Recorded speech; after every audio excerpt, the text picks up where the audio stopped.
Wiltshire.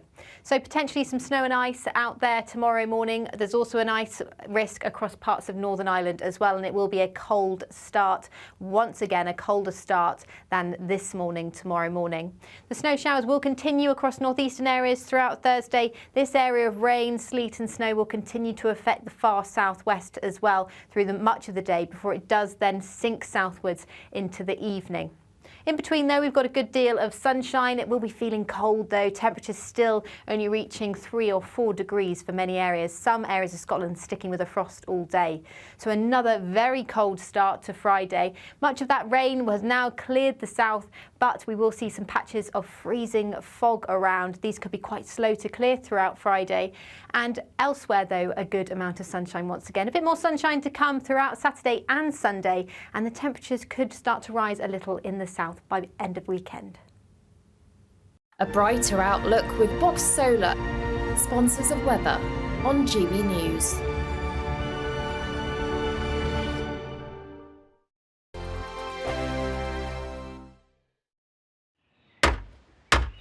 Who is it? We're here for the show. Welcome to the Dinosaur Hour with me, John Cleese.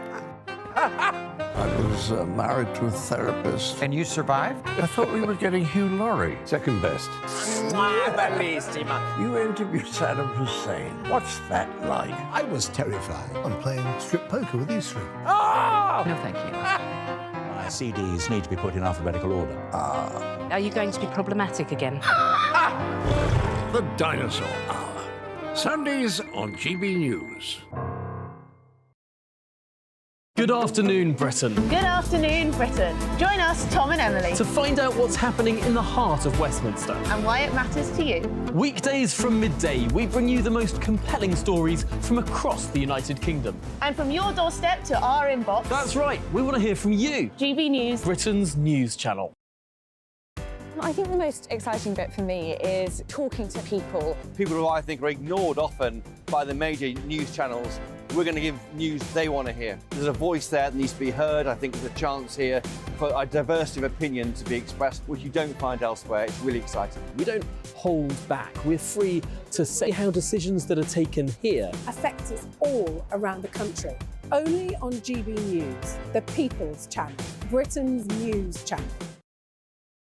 Join us every night on GB News at 11 p.m. for Headliners, which is 3 top comedians going through the next day's news stories, which is exactly what you need, because when the establishment has gone crazy, you need some craziness to make sense of it.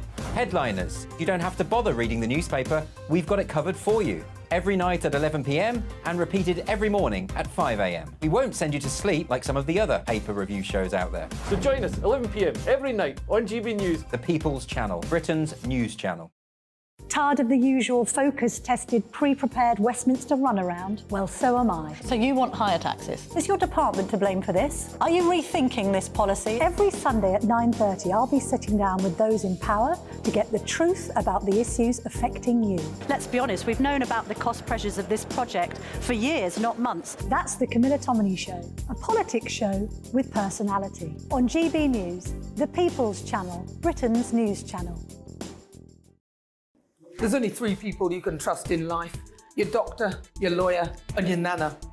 I'm not sure. So join me, Nana Aquare, at 3 p.m. every Saturday and Sunday, where we discuss the biggest topics of the weekend. Be ready for battle. Could you be quiet? What is this? It's my new teeth. It's your new teeth. I don't bite. Well, not without a good reason. Always honest, always fun. Every weekend at 3 p.m. on GB News, the People's Channel, Britain's news channel.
A very good morning to you. It's just turned 6 o'clock. It's Thursday, the 30th of November. You're tuned into Breakfast with Stephen Dixon and Isabel Webster. Yeah, here's what's leading the news for you this morning. And with tensions escalating around the world, is a terror attack in the UK only a matter of time? Well, counter-terror police are urging Brits to remain vigilant, as our Home and Security editor, Mark White, has an exclusive report for you today. We've seen in the past that events overseas often can lead to radicalisation of individuals here, and we're very alive to that. And we've seen an increase in prevent referrals, and we've seen a particular increase in the amount of online extreme material referred to us. A further 10 Israeli and 4 Thai hostages have been released by Hamas overnight, as Israel's military have just announced the truce with Hamas will continue. Charlie Peters will bringing us the latest lines throughout the morning. The Prime Minister's office in Israel say in the last hour that they've received a new list of hostages expected to be released. We'll discuss who is likely to be on it and what will happen when that ceasefire ends. The country's on snow watch today, you better believe it, as freezing conditions lead to weather warnings right across the UK. Have you been affected? Do let us know. GBViews at gbnews.com. Let's see what Annie Shuttleworth has to say.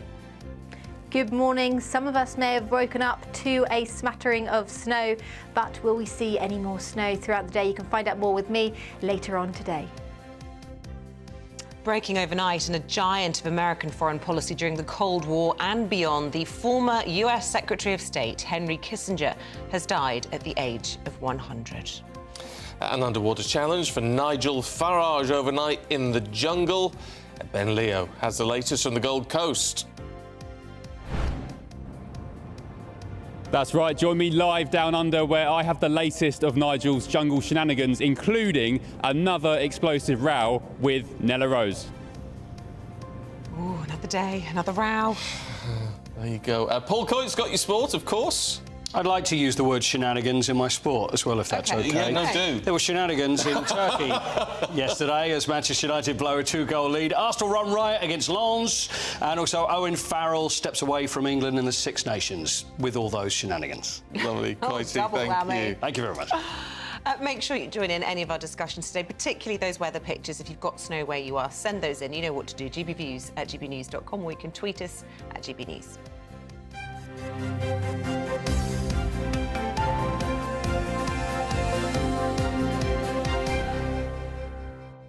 Talking of the jungle, you know, someone else has left. I don't know if you're watching it all. Someone else? Jamie Lynn Spears. Lynn Spears, no. She's got, but she was one of the big signings. They were hoping for that she was going to dish the dirt on the whole Britney thing, but she sort of said, "Oh, I love my sister, and I'm not going to." So she's quit on medical grounds. And Grace Dent quit earlier this week on medical grounds. So what does that mean contractually? Does ITV still give them their full payout? I don't know whether if they I claim reckon there could be a loophole. If you say it's medical grounds, you still get paid. Yeah, I should think that's probably right. But that's an expensive loss then for ITV too, in close succession. Isn't it, Joss? It's been an expensive year for them. And there are not that many people watching this year in the great scheme of things. So I don't know. Is it all coming to an end, the celebrity thing? I have to say, I've never watched it. Well, I find it difficult with my routine, getting up early. I can't really watch it, but I love getting the highlights, and we will bring you those in just a few minutes. But for now, our top story this morning. Yeah, a terror attack in the UK linked to what's going on in Gaza is likely only a matter of time. Now, that's according to security sources talking to GB News. Well, all of this comes as counter-terror police warn the public to remain extra vigilant in the run-up to Christmas. Scotland Yard's head of counter-terror policing says there is no specific intelligence of any planned attacks, but calls to the anti-terror hotline have gone up 700% since the conflict in the Middle East began on the 7th of October. Well, our Home and Security editor, Mark White, was given access to counter-terrorism patrols in central London and has this report for us. On patrol with a counter-terror team in central London. These officers are from Operation Servitor, a mix of uniformed and covert plainclothes teams. We've got a lot of plainclothes officers working in the area today, just keep people safe on the building for Christmas. So if you see anyone staring at you, I think we're going to... As well as engaging with the public, these patrols are on the lookout for anything suspicious, anything out of the ordinary. especially over the busy festive period. Draw together at Christmas, both for our families. We go shopping, we visit events like Winter Wonderland. We've got one of the busiest shopping streets in Europe behind us.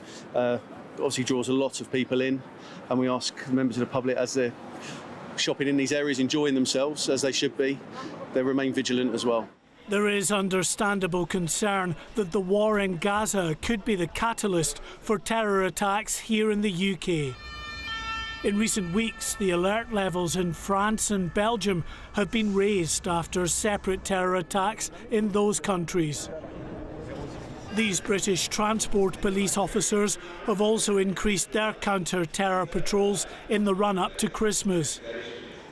Although the UK terror threat level has not yet been raised, counter-terror police have seen a 700% increase in calls to the anti-terror hotline since the start of the Israel-Hamas conflict. We've seen in the past events overseas often can lead to radicalisation of individuals here, and we're very alive to that. And we've seen an increase in prevent referrals, and we've seen a particular increase in the amount of online extreme material referred to us. We're now over 2,500 reports from the public to the Counter-Terrorism Internet Referral Unit. Over 500 of those require more investigation to understand whether there's been a hate crime or a terrorism act offence committed.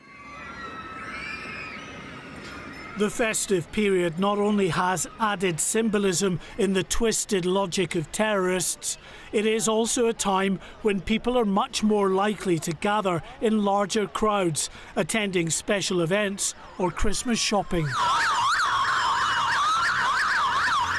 And lone wolf attacks, or those of lower sophistication, can be just as deadly and require little in the way of planning. Well, sadly, it may only be a matter of time before we have a terrorist incident within the UK. We've seen them across Europe. And of course, with the tensions in the Middle East, that's something that really could cause problems within the UK as well. People are getting radicalised, there's no doubt about that. The police have been informed that people are becoming radicalised. They don't need training in order to get into a car or use a knife. So it's a real concern for policing across the UK. The police and security services are closely monitoring known extremists. But whether they're known or unknown, the longer the war in Gaza rumbles on, the greater the risk that the radicalised turn to violence. Mark White, GB News. Now, new yellow weather warnings for snow and ice have been issued and extended to cover the next few days, with snow already falling in many parts of the UK. And there's lots of ice forecasts, so warnings this could lead to hazardous conditions. Oh, joy. Well, we're joined by the weather journalist Nathan Rao in the studio this morning. The cosy, warm studio, it has to be said. Oh, it's lovely and warm in here this morning. But it's not across the country. So give us a sense of how bad it is this morning. Right. Well, temperatures apparently last night were down to -3 in parts of the country, and that is very cold. Yeah, they were. When I got in the car this morning, it was -3. Yeah. I mean, it is. We're getting a proper taste of... This is Scandinavian, what we're getting at the moment. Now, the Met Office has got weather warnings down the east coast of England and in the southwest of England for today and tomorrow. Southwest today, and that is for snow and for ice. Scotland as well. And this is where we could see up to 4 inches of snow in the next 24 hours. So it's the first real proper taste of winter that we're getting, and could move further inland through the next few days because it's staying cold. It's not getting warmer. So how long could this last? Well, the meteorological winter is only a couple of days away. That's the 1st of December. So we are pretty much technically in winter. This very, very cold snap is looking like it's going to last into next week, and that is with temperatures below freezing, minimal single figures during the day. So very, very cold during the day and cold overnight with that risk of snow into next week. Beyond that, and I don't know if we're talking about Christmas and whether we're looking at white Christmas. Because I know you're going to ask me about a white Christmas. It's all that anyone cares about. The interesting thing about the weather is it's been so unusually unpredictable in the last few weeks in terms of this snow that's come this week. They've been looking at for the last week in terms of a low pressure system coming in from the southwest, and will that hit the cold Scandinavian air that is over the UK? And it's been dodging around and they haven't been able to pinpoint it down. So whether we get snow at Christmas is anybody's guess. We just don't know yet. But the Met Office's long-range forecast says it might be around average, so we don't know. But certainly this cold snap, the cold, frosty mornings, the risk of snow, certainly down the east coast, coastal areas, that is going to last for the next week and into the start of December. Well, as you say, there was lots of speculation earlier in the week about where the snow was going to fall, and my forecast on my phone was saying there might be snow in London today, which hasn't happened. Yes. But last night, Sadiq Khan, the mayor of London, he put out a severe weather emergency. It declared that for the city and providing help for rough sleepers because of the extreme conditions. It's the extreme cold that is going to be affecting people mostly in this part of the world, you know, at the moment. In terms of the snow, as I was mentioning, what you need to get snow when you've got cold air over the UK is milder, wetter air coming in from the Atlantic, and that comes in as a low pressure. It's been dodging around, so they haven't been able to pin it down. But there is a UK Health Security Agency health warning out across the north of England for people, and that is really for the over 65s, those with health conditions that make them more vulnerable to the cold, because it is really cold and it sort of jumped on us pretty quickly. Yeah. Are the gritters out and about then? They are, and this is actually one of my favourite stories at this time of year, because Scotland send the gritters out. Obviously, it's very snowy and icy up there. But they don't just send the gritters out, they name them, and they give them some names that are quite frankly just genius. So here are some names for the Scottish gritters. Thank you, Traffic Scotland. Hansel and Gretel. Very good. Love it. Licence to Chill. Yeah. Salty. Salty? Yeah, a bit boring. Is that it? Yeah, let's forget that one. Gritty, gritty, bang, bang. That's a good one. And my favourite's coming at the end. Ice Sweeper Willie. Okay. I know, take from that what you will. Salt Disney. Oh, yeah. That's See what good. you did there. And my favourite, Fleetwood Mac. Wonderful. Oh, you're showing your age with that one. Well, I know. They're good, though, don't you think? Yeah, they are good. Genius, yeah. They are good. They could all Shout out to all the gritters this morning. well done, Trevor. Whoever comes up with those, they could all be headline writers for a tabloid newspaper, couldn't they? They absolutely could. I mean, it's taken me years it would take me to come up with stuff like that. Brilliant. Lovely stuff, Nathan. We'll Thank see you you later very on. much. Now, it is 11 minutes, or very nearly 12 minutes past 6. Actually, let's just remind you of our top stories this morning. With tensions escalating around the world, we're asking if a terror attack in the UK is only a matter of time. Counter-terror police are urging Brits to remain vigilant ahead of Christmas. Our Home and Security editor is covering this exclusive story for us today. We've seen in the past events overseas often can lead to radicalisation of individuals here, and we're very alive to that. And we've seen an increase in prevent referrals, and we've seen a particular increase in the amount of online extreme material referred to us. Another story is heading into the newsroom this morning, and Henry Kissinger, the former US Secretary of State, a polarising figure who dominated Cold War politics, has died at the age of 100. He served under former Presidents Nixon and Ford and continued to remain an important voice in American foreign policy for decades. The former Health Secretary, Matt Hancock, is set to appear before the COVID-19 inquiry today in London. This comes after Dominic Raab and Sajid Javid both appeared at the inquiry yesterday. Hancock is expected to face a grilling over the government's response to the early days of pandemic management. And the two alleged royals who were branded racist in the Dutch edition of that controversial new book by Omid Scobie have been revealed on British TV. GBNews is not naming the royals. In the English version of Endgame, Scobie said he's aware of the identity of the two individuals, but was prohibited by law from publishing the information in the UK.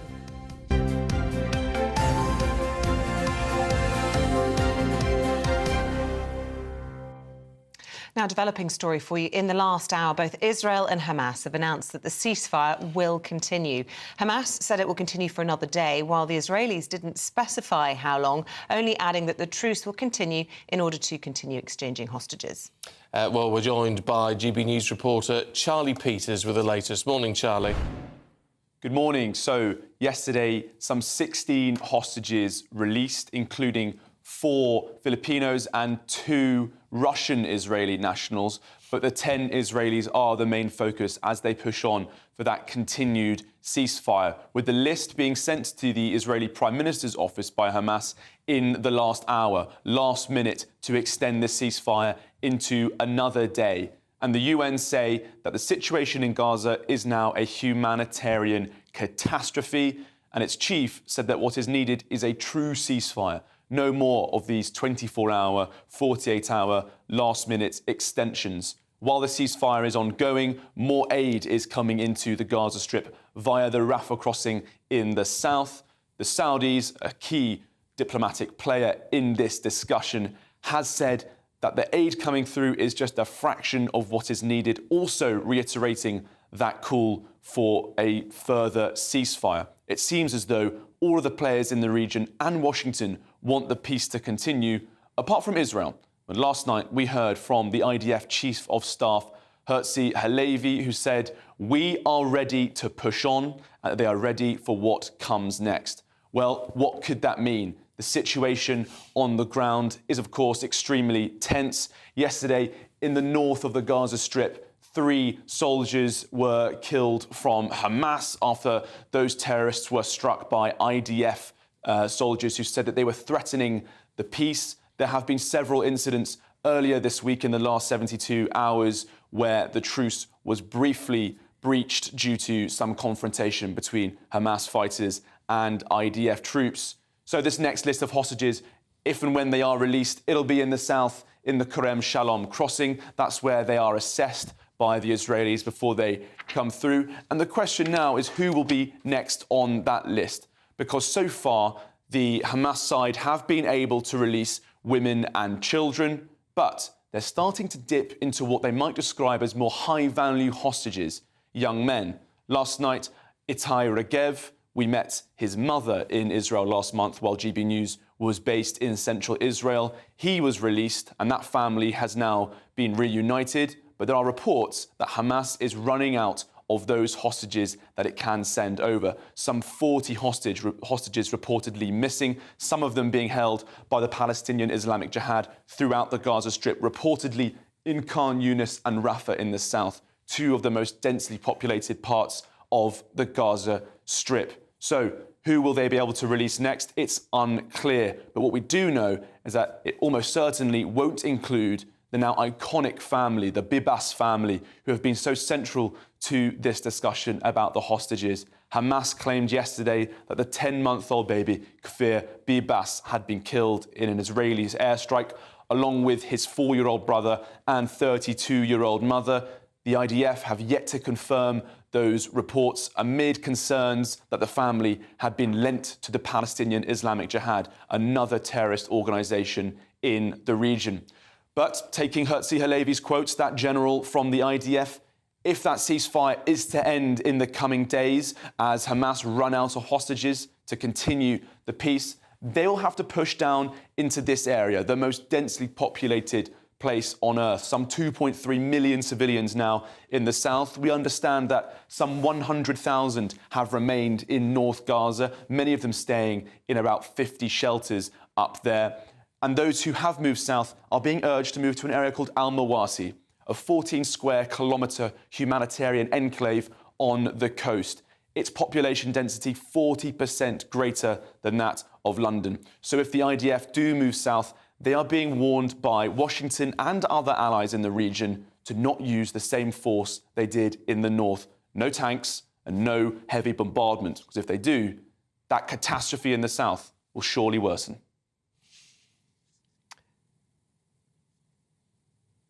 Charlie, thanks very much indeed for the update. Now, let's see what it's going to do weather-wise for you today. Get your coats at the ready as we get an update from Annie. Good morning, welcome to your latest GB News weather update from the Met Office. It's going to be another chilly feeling day out there today. There will be some dry weather around again, but some further snow and sleet showers. We've got snow and ice warnings in force this morning across Northern Ireland, the south coast, as well as the northeast all the way through until lunchtime. Snow showers could bring some icy stretches. We could see some snow accumulating across the moors of Cornwall and Devon, as well as some snow to lower levels as far east as Wiltshire. It's going to be feeling very chilly despite any sunshine across central areas, only highs of around 4 or 5 degrees and a frost remaining for much of the day across Scotland. Tonight, then, we'll see a harsh frost once again for the bulk of the country. We'll also see some freezing fog patches pulling in off the North Sea. So parts of southeastern areas extending down towards Somerset could see some quite extensive fog by the morning. It's going to be another chilly one rurally, as low as around -6, -7 degrees, but towns and cities -2. So a very chilly start to Friday. Some sunshine, particularly across the west, Wales, much of Scotland as well. The wind direction starting starting to shift as well, so we'll see fewer showers across the east coast of Scotland, but there's still another ice warning in force for Friday morning, so still potential for some tricky driving conditions here. Another chilly feel tomorrow afternoon, and it will be feeling very cold into the weekend. She's smiling all the way through, that is Annie, bless her. Well, some people like snow. It's getting too nippy for me. I do like snow, but only if there's no work, there's nowhere to go, there's no school cancelled, maybe just Christmas Day. Yeah. But send in your pictures, we really want, and we will get some of those on screen as well this morning, because it always makes good telly to have a bit of participation. And if you're listening on the radio, we will describe them in great detail for you, so you won't miss a thing either. Well, you can also check it out on our website later on. Yes, you can. Still to come for you, an underwater challenge for Farage down under, but we're finding out just how well Nigel really did.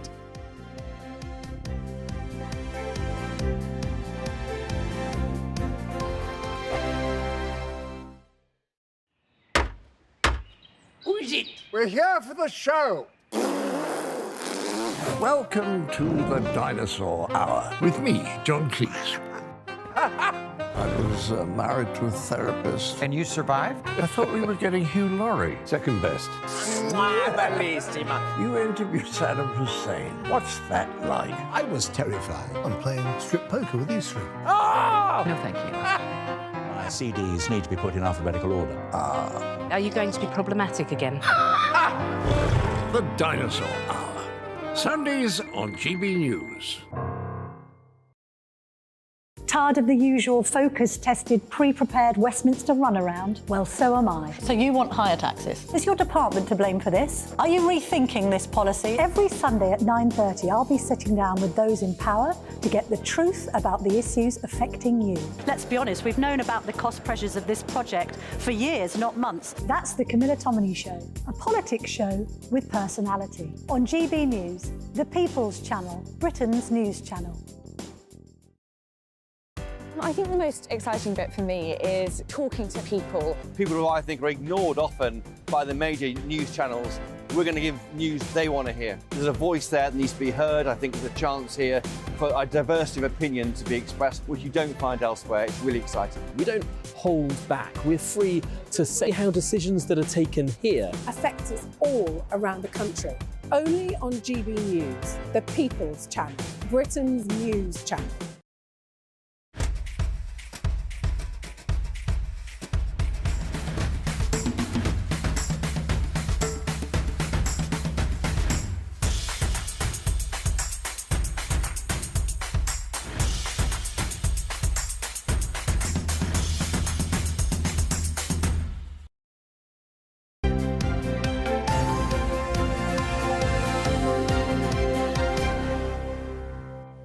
Well, if you're fed up of it being winter, let's go to somewhere where it's summer now. Australia, of course, where Ben Leo is standing by. Morning, Ben. Got all the inside track on the latest from the jungle. What's Nigel been up to? Morning, guys. I'm a bit concerned listening to those weather reports. I'm meant to be coming home in a few days, but yeah, Nigel has been up to lots of fun and frolics in the jungle. Last night, he was involved in another bush tucker trial. Unfortunately, he was tasked with dunking his head underwater in a tank full of water pythons, reptiles, lizards, all sorts of creepy crawlies. But I think he's been smoking too many cigarettes because he couldn't even hold his breath for 5 seconds, and he had to pass on the trial. So he didn't win any stars for his side of the challenge. That was handed over to Nick from Hollyoaks. This is the moment he called time on the rather difficult challenge. Take a look at this. Down he goes.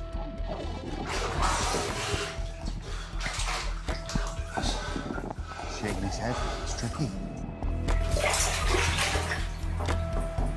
It's finding it hard to get down there. Just can't get purchase on anything. No. Maybe use the rungs of the ladder to help you down. No, Nige. You can do it, mate. He needs now to find the right spanner.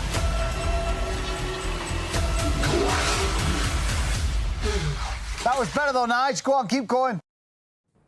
So that was a stark contrast to his previous challenges where he'd smashed all of them. He'd won every challenge going and won all the stars available.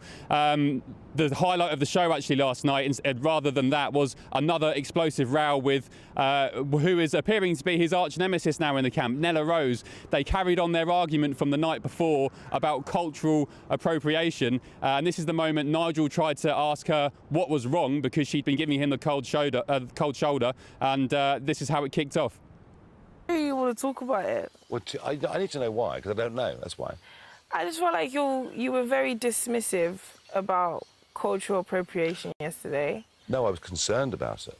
It's what you said of like, oh, if I was to dress up in a certain costume, then I'd get the backlash for it. You was basically trying to imply that we can say and do whatever we want and not get backlash, but when you do it, you get backlash.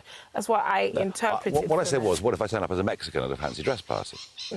Does that get me? I don't know what the rules are. We can agree to disagree, but let's just not be like the best of buds, because clearly we're just from two different sides of the world, and you will never understand my issues and struggles. Well, there's an age thing too. Yeah, how is this an age thing?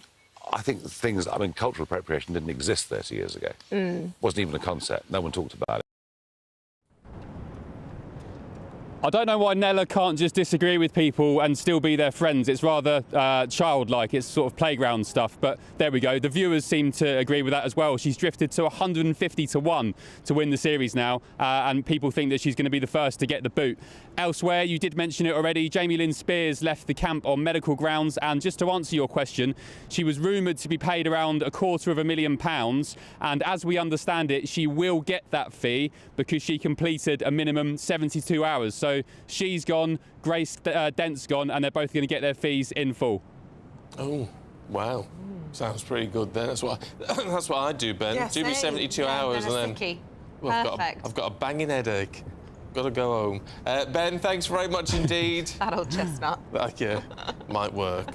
I do agree with that whole... What's she called? Nella thing, that she can't... You've got to be able to disagree with people without saying you're disrespecting me, or, you just don't... we can't talk about it. I'm not going to talk to you anymore.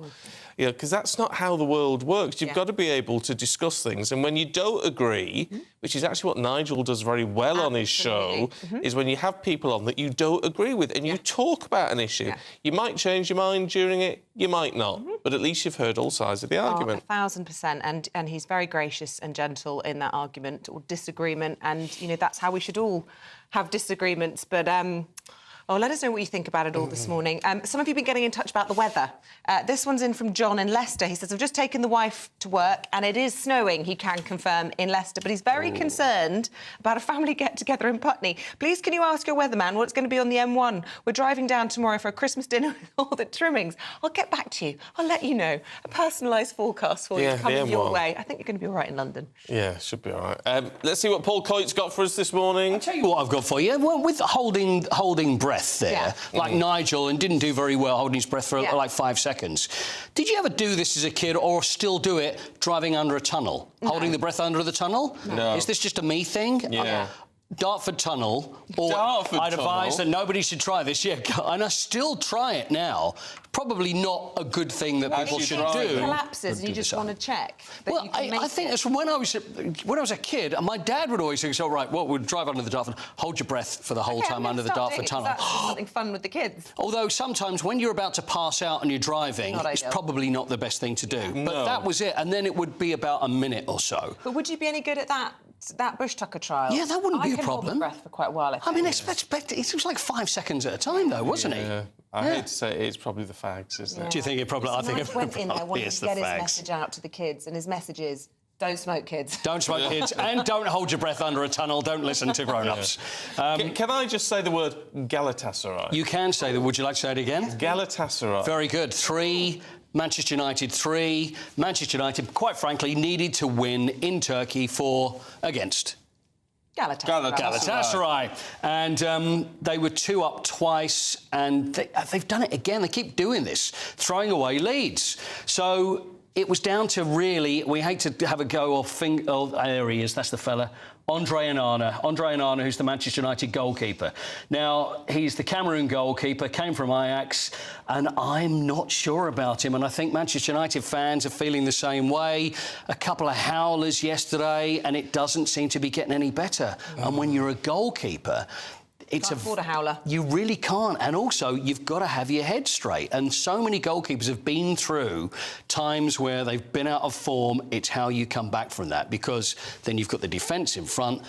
And if you're nervous, you can't be that way. What do I do? Do I come? Do I go? What do I do? Thinking about it, that's the last thing you can be. And Andre, at the moment, it's not going well for him. So 3-3, and Manchester United now, they need a lot of help. They do. They do. You know, it's not good. I'll tell you what, Paul, we're going to leave you there for now, but coming back to you. I had a feeling you were going to say that, yes. Yeah. It's because you kept saying Galatasaray too many times. Yeah, I know, it's my fault, but it is past. So let's just remind you of the top stories so far this morning. Well, with tensions escalating around the world, is a terror attack in the UK only a matter of time? Counter-terror police are urging Brits to remain vigilant, and our home and security editor has an exclusive for us today.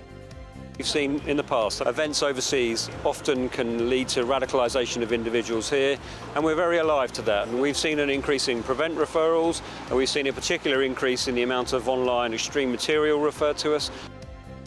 A further 10 Israeli hostages and 4 Thai citizens have been released by Hamas overnight as Israel's military have announced the truce with Hamas will continue. We'll bring you the latest throughout the morning. And the country's on snow watch today as freezing conditions lead to weather warnings across the UK. We want to hear from you if you've been affected. Get in touch, GBNews at gbnews.com.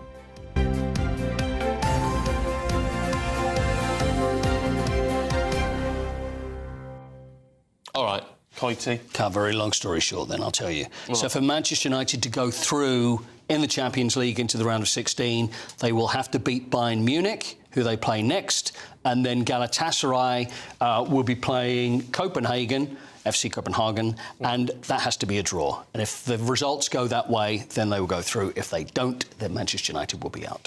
I'll be honest, I didn't know there was more to do on that story. There is this one. I didn't know either. I thought we'd move. I was building up to that. That was the crescendo. That was the bit I was most looking forward to. Oh, that was a bad-timed intervention.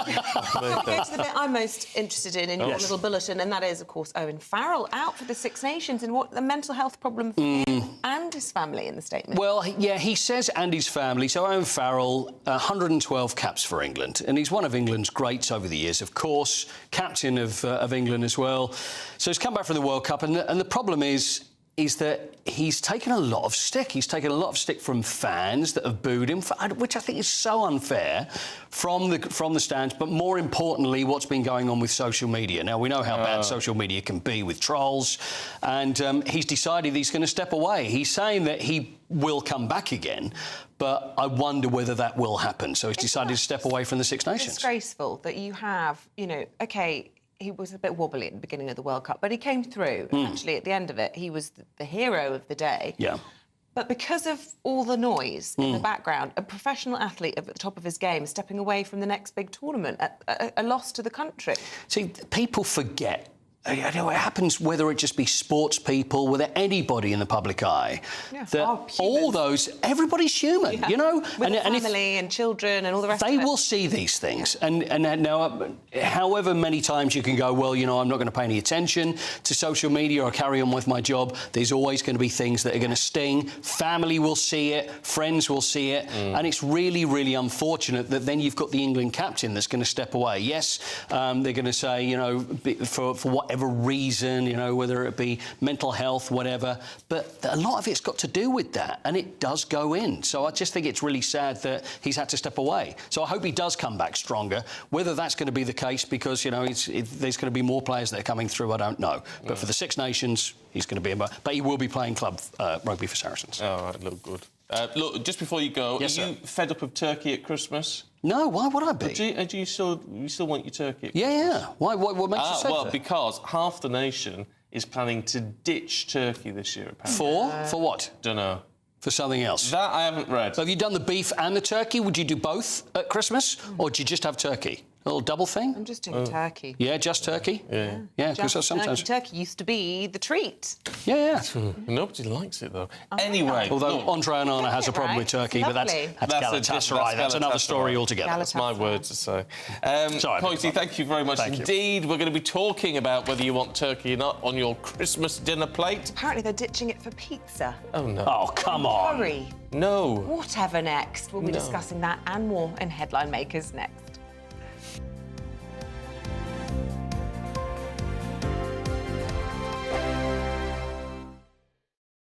I'm Michelle Dewberry, and I'm not here to tell you what to think. I'd much rather hear what you have to say. So, send in your opinions to gbviews@gbnews.com. Keep them clean, and you never know, I might read them out. With my panel here on Jubes & Co, we debate, we get stuck into the issues of the day on a show where all views are welcome, especially yours. GB News, the People's Channel, Britain's news channel. Big news, big debates, big opinion. Patrick Christie's Tonight is the week's biggest show. Every weekday, 9 to 11 p.m, we've got the inside track on the day's top stories. There'll be sharp takes you won't get anywhere else. We will set the news agenda, not just follow it, and I want to bring you along for the ride. Whatever it is, we'll have our finger on the pulse. It's news, but it's this close to entertainment. Patrick Christie's Tonight, 9 to 11 p.m, only on GB News, the People's Channel, Britain's news channel. Join us every night on GB News at 11 p.m. for Headliners, which is 3 top comedians going through the next day's news stories, which is exactly what you need, because when the establishment has gone crazy, you need some craziness to make sense of it.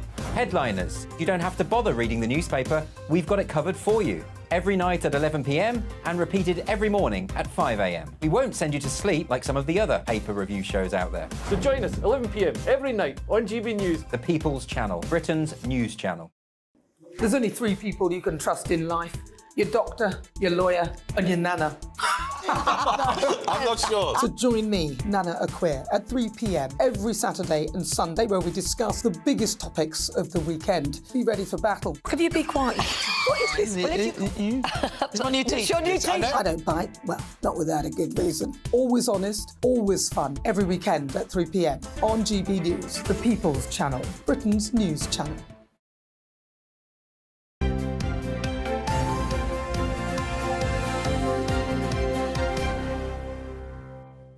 Welcome back. Thank you for your company this morning. We're going to take a quick look at the front pages of your newspapers this morning. The Express is featuring an image of Gaza's youngest hostage, Kfir Babas, aged just 10 months, reportedly dead, according to Hamas. They say the smile of an innocent lost in a war without end. The Rwanda government's support for plans to deport asylum seekers from the UK is at risk of collapse, according to The Times. On the front of the eye, some Tory MPs and economists think it's time to rethink the pensions triple lock. Patients facing a nightmare at A&E in England, according to the Mirror. Well, no change there. 54% of casualty units failing. And The Star is warning us that AI bots could one day replace vicars, believe it or not, helpfully illustrated with an image of Father Ten and Father Dougal as cyborgs. Down with this sort of thing. Classic episode. Classic episode. Why do you think vicars are in line to be replaced? You can't replace...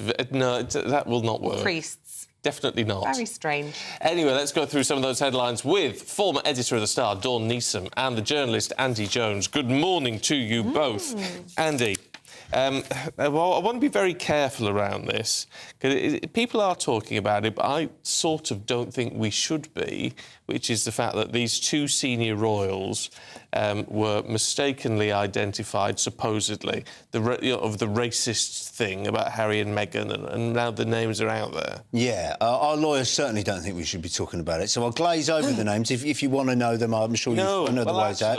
But I was saying to someone earlier on, why should we care about 2 names of people named by a journalist who's under question? Yes, very much so. Who's in touch with a couple who are under question. So we sort of don't believe it anyway. Well, also, you know, the alleged racism as well, because, you know, there's a big question about whether questioning what a baby's going to look like is racist. Yeah. of itself. Right, so lots to unpack. So Omid Scobie, supposed friend of Harry and Meghan, has released this book called Endgame. In the English version, there is no mention of the names of the two royals who were supposed to have questioned what colour Archie would be when he was born. However, in the Dutch version, somehow, spectacularly, I've no idea how names somehow get into a book and not get into a book.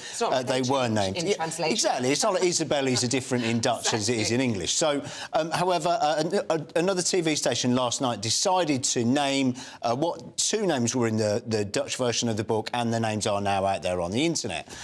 What I find so questionable about this is the original interview in Oprah 2021, which we all remember in COVID, where Meghan relayed that she had the royal family had concerns about what colour Archie was going to be, was then denied by Harry anyway, who said that in a later Tom Bradby interview on ITV, he later said that he'd never accused the royal family of racism. So it's this sort of swirling thing where I don't think we're ever going to get the real truth of it anyway. No. It is interesting, though. I think that's a great point. You know, they made a big deal of it in the Oprah interview, and we all remember Oprah as very dramatic. That sharp intake of breath. And then sort of like, you know, they did 6 hours on Netflix, 150,000 words of that spare book, and then a 12-part podcast, and they didn't mention it once. As Annie just pointed out, when Harry did the Tom Bradbury interview, and he was questioned on it, and Tom's his mate. Tom, thankfully, didn't actually ask one pertinent question, and questioned him on it. Harry goes, oh, no, we never said racism. No, that was the media that came up with that. Oh, yeah, it's all our fault. It always comes up with the media, isn't it, that comes up with that? Yeah, I mean, The Sun are calling it Meghan's revenge after her royal row. It'd be very, very easy, if this wasn't anything to do with the Duke and Duchess of Sussex, to come out and say we had nothing to do with this book, we condemn everything that's in it, and, of course, the people that have been named are not responsible for any racism. But there's been silence. In the first book, if you remember, Isabel, it took having to go to the High Court under oath, where she said, I may have let one of my aides sort of talk to Omid Scobie, despite denying they had nothing to do with it. Yeah. There's only two people that come out of Omid Scobie's fairy tale, basically, with any sort of like nice references at all, and it's Harry and Meghan. And how suspicious. Tell you what, I wouldn't want to be Omid Scobie at the minute. It just seems universally disliked. I mean, I know nothing about the man. He might be perfectly all right, but he's not guarding himself. This is a man who he can't even tell the truth about his own age. Well. What set my spidey senses tingling was, and Dawn will say this, is Omid Scobie said that I think in his first week at the Mirror, or whichever tabloid newspaper he's supposed to have worked at, he said that he was taught how to hack a phone in his first week, which is an absolutely... I've never, in all my years in journalism, I've never seen anyone hack a phone or never been told how to hack a phone. The idea that you want to be, anyway, here's a phone and this is what you do, is absolutely laughable for anyone who works in the industry. But the sad reality is, true or not true, this is a disaster for the royal family. It's a crisis. You can only imagine how upsetting it is in terms of the family, but also just all the headlines and that people are talking about it, speculating. Could it be true? Are there racists within the royal family? Just as that relationship appeared to be patching up, it's incredibly sad. For the monarchy. It depends. What would you do from now if it was your family taking away someone's accusing someone within your family of being a racist? How would you handle it? Would you say something? Would you ignore it? It's different the point is it's different for the rest of us, but for the royals, I think they just say nothing because. You know, the source of the claim is pretty discredited. Yeah. Never you remember that Prince William was asked by a journalist shortly after the first allegations, are the royal family racist? And he couldn't help it. You could see, I mean, he's reportedly hot-headed. And he said, no, we are not a racist family.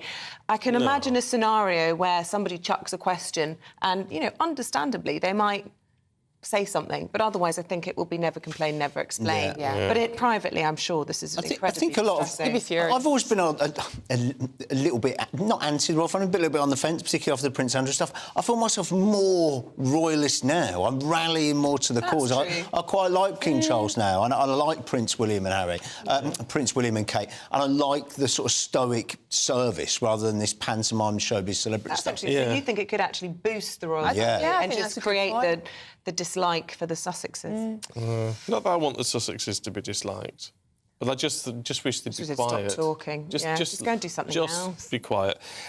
Dawn, Let's have a look. Well, look, this is horrific. I love the way you say Dawn. Well, it's because I'll tell you why. Because this is just awful. And we're talking about Kafir Bibas, a 10-month-old baby.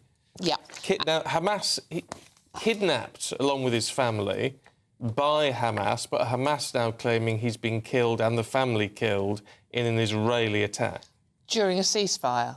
Yeah.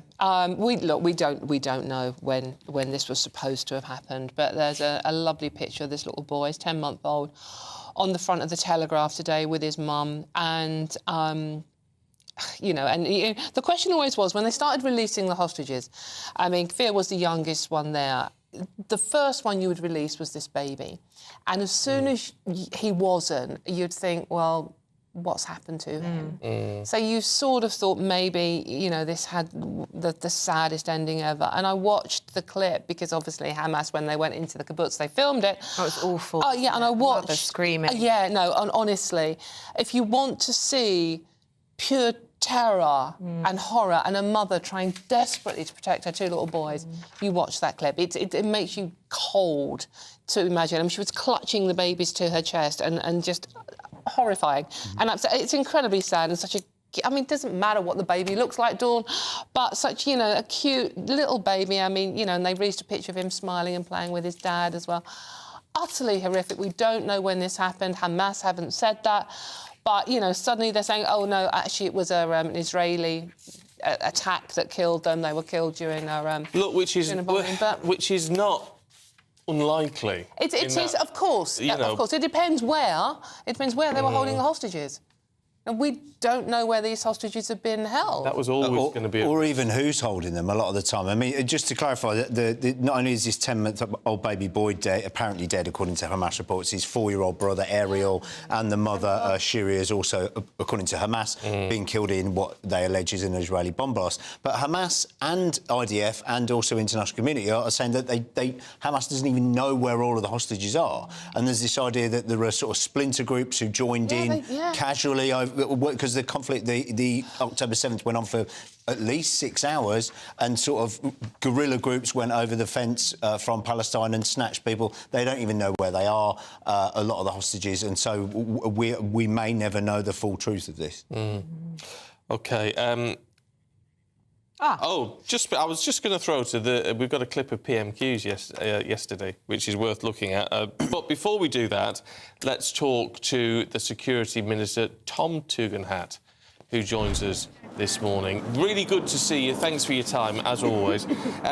Look, can we start? We've got some exclusive interviews this morning talking about the terror concern in the UK in the wake of what's happening in Gaza. A lot of concern as to potential threats over Christmas. What do we do to make Britain safe? Well, look, the most important thing we do is we stay vigilant, and there's a lot of information out there. Counter-terrorism police put out information, you can go online and find it, about staying vigilant, reporting incidents that you may be concerned about, and making sure that you're aware of the issues that are facing us. But I think the most important thing to do as well is to make sure you stay in touch with the police if you are concerned. And the police are doing a fantastic job at the moment. I can't tell you about what our intelligence services are doing, but they're doing an amazing job as well in making sure that we're all safe.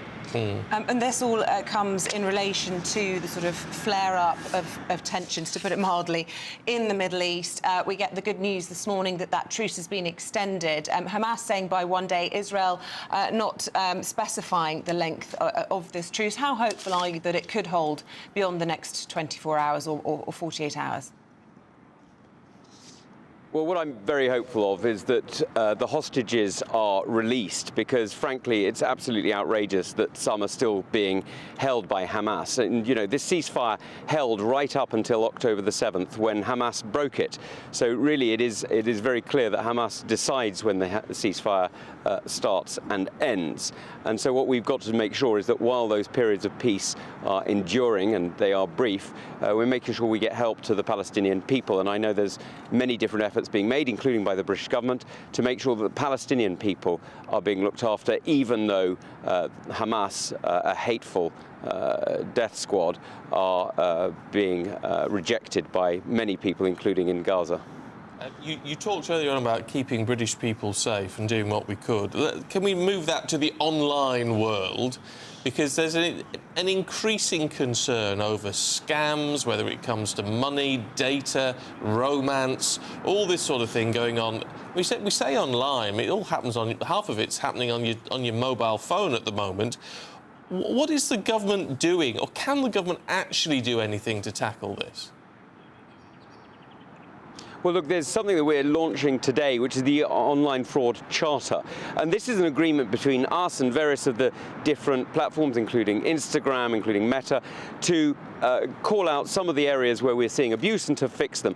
And this is where we've got an agreement with the tech companies for exactly the reason you've just highlighted, that we're seeing identity frauds in dating, in marketplaces and so on. And we're trying to make that end. Now, what we've agreed is that they are going to improve ID verification so that you know who you're talking to is who they say they are. The second thing is where there are scams, they will be taken down more quickly. And the third thing is you should see fewer scams and fewer fraud anyway, because they will be blocking them at source. So the three things there, better identification, stopping scams and blocking fraud, is exactly what they should be doing. And I'm very grateful that many of them have agreed to do so now, and I'm looking forward to others joining as well soon. Yeah, but sorry, Isabel, I was just going to say, on the front of the Metro of all days today, the front of the Metro looking at the Molly Russell case and the charity which her father now runs, claiming that young people are still being targeted with harmful content by tech firms. And, of course, it was claimed by the coroner that that led to her death. So, I mean, there's an urgent need to crack on with this, isn't there? That's absolutely right. That's actually addressed slightly differently. That's addressed by the Online Safety Bill, which will be coming into force very shortly. And that's about the harmful content that sadly led to Molly taking her own life. And it was an absolute tragedy. And frankly, it speaks a lot to the responsibility of firms that promote or in some ways amplify messages through their algorithms. Now, what we've got to make sure is happening is that young people are protected from the kind of hateful content that reinforces harmful messages. And that's why the Online Safety Bill is so important. I want to ask you, Mr Tugendhat, about this royal book leak. I wonder if the government is taking a view on the author, Omid Scobie, given the damage and the harm and the distress a number of his allegations have made to the royal family, and also if the government takes a view on whether or not it was right for them to be named on British television. We've taken a very clear view here at GB News that we will not be repeating those names. What is your take on it all? Well, look, I respect your decision because I wouldn't be reporting such scuttlebutt either. And the reality is that His Majesty the King, in his first year and a bit of his reign, has been, I think, a brilliant monarch for us and has done us proud. The way and the dignity with which he welcomed incredibly wide range of foreign dignitaries at his mother's funeral, his own mother's funeral. It's quite remarkable that he had to be there in an official capacity, not just in a personal capacity. And then the way in which the coronation went with, I think, such glorious pomp and circumstance, I think demonstrates that the royal family is much loved by the British people and indeed much loved by many people around the world. And if people like this author are trying to profit off the back of it, well, you know, it says more about them than it does about His Majesty. Before we let you go, something we're going to talk to our guests in the studio about in just a second. It's in the Star this morning, Mr Tugendhat. Apparently 50% of Brits are ditching Christmas turkey this year for stuff like curry and pizza. What's happening in the Tugendhat household this Christmas? Oh, can I tell you a secret? I really hope we ditch the turkey and have a curry. I'd much rather that. That'd be my favourite. There's the exclusive of the morning. There you Fabulous. go. Okay. Lovely. Really good to talk Thanks to you. Very Thanks much very much indeed. I thought you were going to say Tugendhat Towers there. Tugendhat Towers. No, Carry all round it. I was going to ask like. what Mrs T was doing, but I thought, I don't know if there is a Mrs T on that. I was busy trying to Google it. And that's also quite sexist as well, assuming that the woman's going to be... That's... Well, she'll have a view. She'll have a view anyway. I mean, we know who's in charge in a household. It's always the women. Exactly that. I mean, come on. You can't have it both ways. Dawn, I mean, you picked this up. I am shocked at the minister wanting a curry for Christmas dinner. I think turkey's stuffed. Oh. Well, can I say, though, you can have a turkey curry. You can have a turkey A lot of curry. people do, Does but the day anyone really after. like turkey, Yes, though? hand You up. like? I like it. Oh. Turkey and stuffing, Yes, yeah, great. If you don't like turkey, I put it to you, you've been overcooking it. Yes. As long as it's cooked well, with lots of the relishes and the sauces and the gravy and everything, it's delicious. I don't cook anything, Isabel. And it's very lean. Water. If you have I it in can a burn pub or water. something, So it the won't be husband, nice. the husband is a very, very good cook and cook. I don't eat turkey. I've never eaten turkey and I can't stand the stuff. My other pet hate about Christmas food, and everyone sits like, you've got to eat it, is Christmas cake and Christmas pudding. I see. I'm not a fan of No, Christmas does anyone cake, but I like Christmas Christmas cake? pudding. Do you? Little no. white sauce on it. Used to be rum sauce when I was a drinker, but It's so white rich, sauce, though, especially after you've eaten the turkey and all the you don't have trimmings much of it, do you? They're not very big. and half a tub of Quality Street, or is that just me? Why do we overeat You. so much on Christmas Day? It's like all the treats on one day. Can't we just... I like Christmas pudding. It's the only thing you can set fire to and people actually applaud. We're on the same yeah. page. That's actually, yeah. I'll remember that excuse.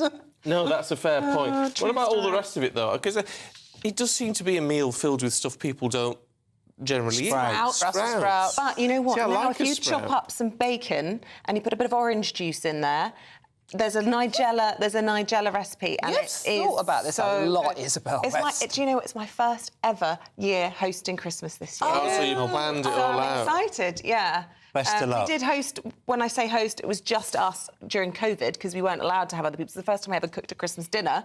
But up until now, we've always gone to grandparents, parents. How many have you got coming? Oh, I haven't counted, but about 10, 12, something like that. My Lord, good luck.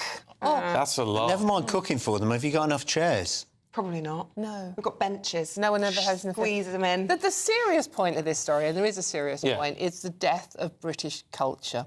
It's how now traditions are changing in this country, whether you think that's right or wrong. And that's the interesting point to it. OK. Dawn, Andy, thank you very much indeed. Good to see you this morning. Still to come with warnings over increased terror threats. How vigilant should we be up to the lead of Christmas? Here's weather with Annie Shuttle. A brighter outlook with Box Solar, sponsors of weather on GB News. Good morning, welcome to your latest GB News weather update from the Met Office. It's going to be another chilly feeling day out there today. There will be some dry weather around again, but some further snow and sleet showers. We've got snow and ice warnings in force this morning across Northern Ireland, the south coast, as well as the northeast all the way through until lunchtime. Snow showers could bring some icy stretches. We could see some snow accumulating across the moors of Cornwall and Devon, as well as some snow to lower levels as far east as Wiltshire. It's going to be feeling very chilly despite any sunshine across central areas, only highs of around 4 or 5 degrees and a frost remaining for much of the day across Scotland.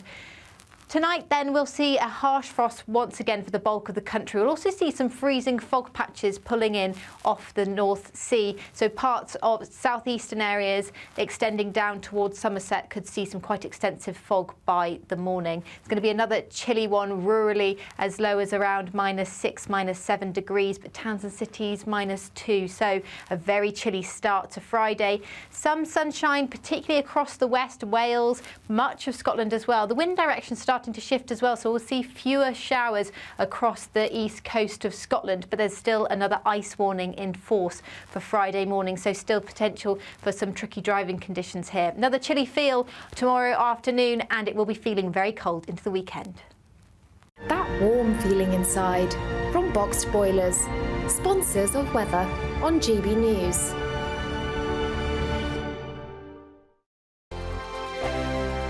GB News, unlike other broadcasters, isn't obsessed with the London-Westminster bubble. We think there's a nation beyond the M25, and that's why we talk about the issues that matter across the land. Join me on State of the Nation, 8 to 9 o'clock, Monday to Thursday, on GB News. Daisy's listening, and you should too.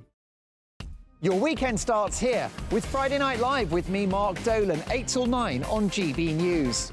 Big stories, big guests and big laughs as we get you ready for a cracking weekend. That's Friday Night Live with Mark Dolan. Fridays 8 till 9 on GB News. Bring your own drinks. The admission's free.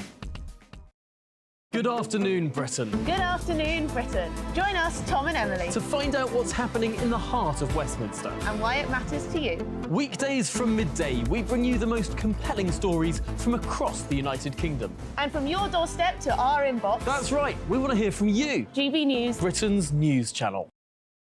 Wake up to the headlines with Headliners every morning at 5 a.m.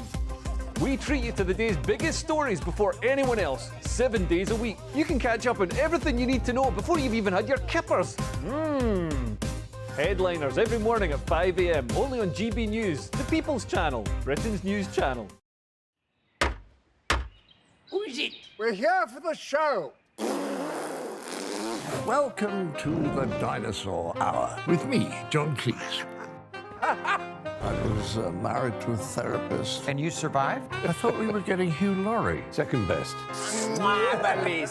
You interviewed Saddam Hussein. What's that like? I was terrified. I'm playing strip poker with these three. No, thank you. My CDs need to be put in alphabetical order. Are you going to be problematic again? The Dinosaur Hour. Sundays on GB News.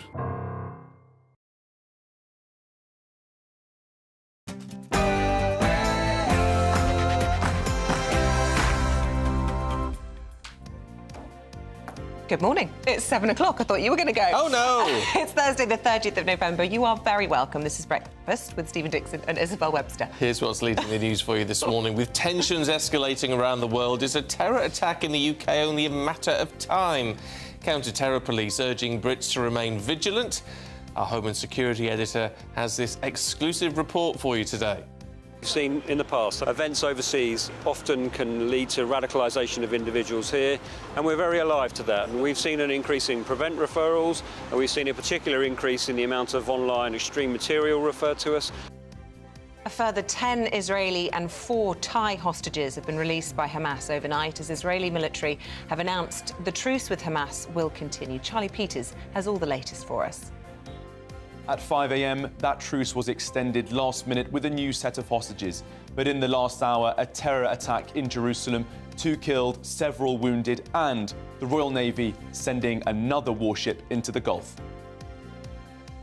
Well, the country is on snow watch today. Freezing conditions leading to weather warnings right across the UK. Have you been infected? That comes after the cold. That could happen. That's just a week away. If you are affected, let us know. gbviews@gbnews.com. Let's see what Annie Shuttleworth has to say about it all. Good morning. Some of us may have woken up to a smattering of snow, but will we see any more snow throughout the day? You can find out more with me later on today. And a giant of American foreign policy during the Cold War and beyond, the former US Secretary of State Henry Kissinger has died at the age of 100. Paul's got your sport, of course. Well, Manchester United, I think, are infected with dodgy keeper disease at the moment with Andre Onana. Manchester United blow a 2-goal lead twice in Turkey. Arsenal look terrific against Lens in the Champions League. And Luke Donald waits 2 years away, but will be back as captain of the Ryder Cup Europe team. Paul, thank you. You can join in any of our discussions this morning. Of course, you just drop us an email, gbviews@gbnews.com.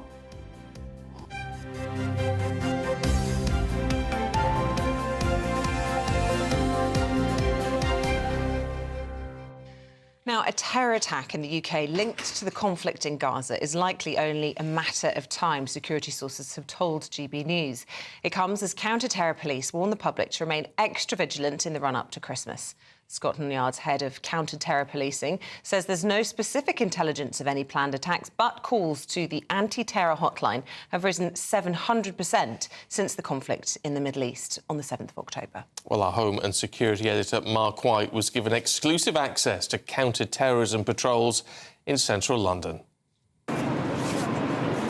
On patrol with a counter-terror team in central London. These officers are from Operation Servitor, a mix of uniformed and covert plainclothes teams. We've got a lot of plainclothes officers working in the area today, just keep people safe on the build for Christmas.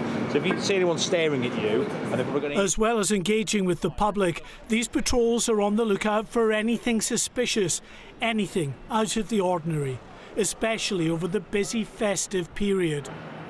draw together at Christmas, both for our families. We go shopping, we visit events like Winter Wonderland. We've got one of the busiest shopping streets in Europe behind us. Obviously draws a lot of people in, and we ask members of the public, as they're shopping in these areas, enjoying themselves as they should be, they remain vigilant as well. There is understandable concern that the war in Gaza could be the catalyst for terror attacks here in the UK. In recent weeks, the alert levels in France and Belgium have been raised after separate terror attacks in those countries. These British transport police officers have also increased their counter-terror patrols in the run-up to Christmas.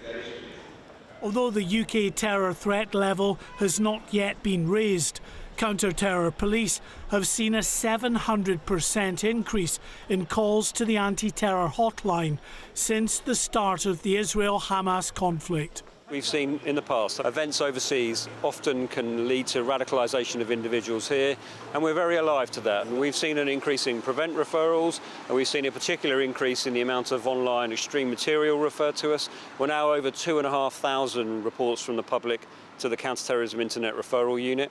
Over 500 of those require more investigation to understand whether there's been a hate crime or a terrorism act offence committed. The festive period not only has added symbolism in the twisted logic of terrorists, it is also a time when people are much more likely to gather in larger crowds, attending special events or Christmas shopping. And lone wolf attacks, or those of lower sophistication, can be just as deadly and require little in the way of planning. Well, sadly, it may only be a matter of time before we have a terrorist incident within the UK. We've seen them across Europe. And, of course, with the tensions in the Middle East, that's something that really could cause problems within the UK as well. People are getting radicalised, there's no doubt about that. The police have been informed that people are becoming radicalised. They don't need training in order to get into a car or use a knife. So it's a real concern for policing across the UK. The police and security services are closely monitoring known extremists. But whether they're known or unknown, the longer the war in Gaza rumbles on, the greater the risk that the radicalised turn to violence. Mark White, GB News. Well, earlier we spoke to Security Minister Tom Tugendhat. Well, look, the most important thing we do is we stay vigilant, and there's a lot of information out there. Counter-terrorism police put out information, you can go online and find it, about staying vigilant, reporting incidents that you may be concerned about, and making sure that you're aware of the issues that are facing us. But I think the most important thing to do as well is to make sure you stay in touch with the police if you are concerned. And the police are doing a fantastic job at the moment. Well, no, actually, I can't tell you about what our intelligence services are doing, but they're doing an amazing job as well in making sure that we're all safe. Well, joining us now is Philip Ingram, former Senior Intelligence Officer. A very good morning to you, Philip. Always good to see you on the programme. Good morning. You know, this will worry a lot of people, especially these referrals to prevent. I mean, is it a worry or is it reassuring that, you know, this is being observed, picked up and hopefully dealt with? I think people should be reassured because Prevent is a programme that deals with individuals before they get radicalised. The increased number of reports going into the anti-terror hotline, I'd expect with what we're seeing in Israel and the demonstrations that are getting across the country. And Christmas is traditionally a time when terrorists try to jump on the bandwagon. We've heard of France and Belgium raising their terror alerts. Germany has arrested an individual in the last week who was, they say, planning an attack against a mosque or a Christmas market. And our terror threat level, even though it hasn't been put up, is still substantial, which says an attack is likely. I mean, what do we do in the circumstances? Because most of us, at the minute at least, just sort of forget about it and carry on. Is that really the right way forward? You've more chance of being run over by a number 9 bus, even if you're not in a number 9 bus route, and therefore that's putting it into context. So yes, we must just carry on, but it's the important message is to keep vigilant and have confidence in our security services and our counter-terror police. Since the horrible attacks in 2017, there have been 39 attacks reported. Since 2018, there have been 9 late-stage attacks stopped. We don't hear about this. today the police are carrying out, and Tom Tugan, I can say this, I will. There are over 3,000 people under active investigation for terror-related activities, and there are 900 investigations going on by the police today.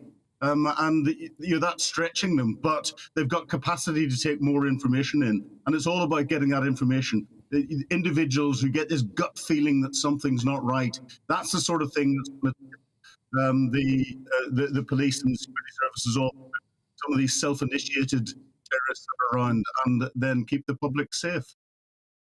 I was going to ask you, really what it involves being vigilant. I mean, are you talking about looking around you, keeping your wits about you, or are you talking about, reporting your neighbour if you suspect strange behaviour? I mean, what is the best way to be vigilant? Well, it's that gut feeling. You know, whenever you go into somewhere, you get this feeling in the back of your neck that something's not right. Or with your neighbour, you've been living on the same street for months or years, and all of a sudden something's changed, and you don't quite know what it is. And when you think about it, you get one or two indicators. And if in those in your mind think, I need to tell someone about this, don't be afraid to report to the counter-terror hotline. I remember whenever we're running security operations, I would far rather have 10,000 calls from people that were meaningless, but my professionals would sift through, and hopefully the one nugget that would keep everyone safe would come out. Counter-terror police, the intelligence services have got the tools to do that. So don't be afraid to report stuff. Go with your gut is what I'd say in many cases, because that is often more telling than anything else. I mean, it's always that very strange situation, isn't it, Philip, that there's so much work going on that we simply and understandably don't know anything about. And yet, of course, it's just that one case that slips through that, of course, has the impact. But as you say, so much stuff is actually stopped before it ever happens. Well, that's the measurement of success for counter-terror police is nothing happens, and we have been in a very fortunate position where very little has happened since the horrific attacks of 2017. So that shows just how successful they are, because as we saw in the film, there are individuals still being radicalized. Both ISIS and Al Qaeda still exist, and they're trying to jump on the bandwagon of what is happening in the pro-Palestine marches that are going on. We've seen individuals being arrested in the marches under counter-terrorism law. We've got some of the most stringent counter-terror laws in the world, but we're still seeing people who are breaking them, even though we're still a free and open democratic society, allowing people to protest. And then we've got other things like increased radicalization in Northern Ireland with what's going on with Israel and Hamas as well, and that's turning into political radicalization. I think I'd ask our politicians to tone down the rhetoric. I'd ask those that are going out on marches to make sure that if they see people going over the edge and putting out hate talk or chants or anything else, to call them out and get them out of the marches, as we saw in the pro-Israel march last weekend, where Tommy Robinson was reported by the organisers and was arrested by the police and taken away. Because that sort of thing could stir something up, and all it needs is a little catalyst to potentially turn into a much more serious terrorist incident. Yeah, tensions running very high indeed. Philip Ingram, always good to get your thoughts. Thanks very much indeed for joining us this morning. Thank you. Now, should we talk weather this morning? Because it is... I know we sort of laughed, don't we, in this country, and we're obsessed with the weather, which we are. However, when it gets like this, you've got to be concerned. Absolutely. New yellow weather warnings have been issued. Snow and ice, that's what the concern is at the moment. Freezing conditions are sweeping up and down the country. Yeah, a few of you have been getting in touch with pictures this morning and experiencing a bit of snow on your commute. Keep those coming in.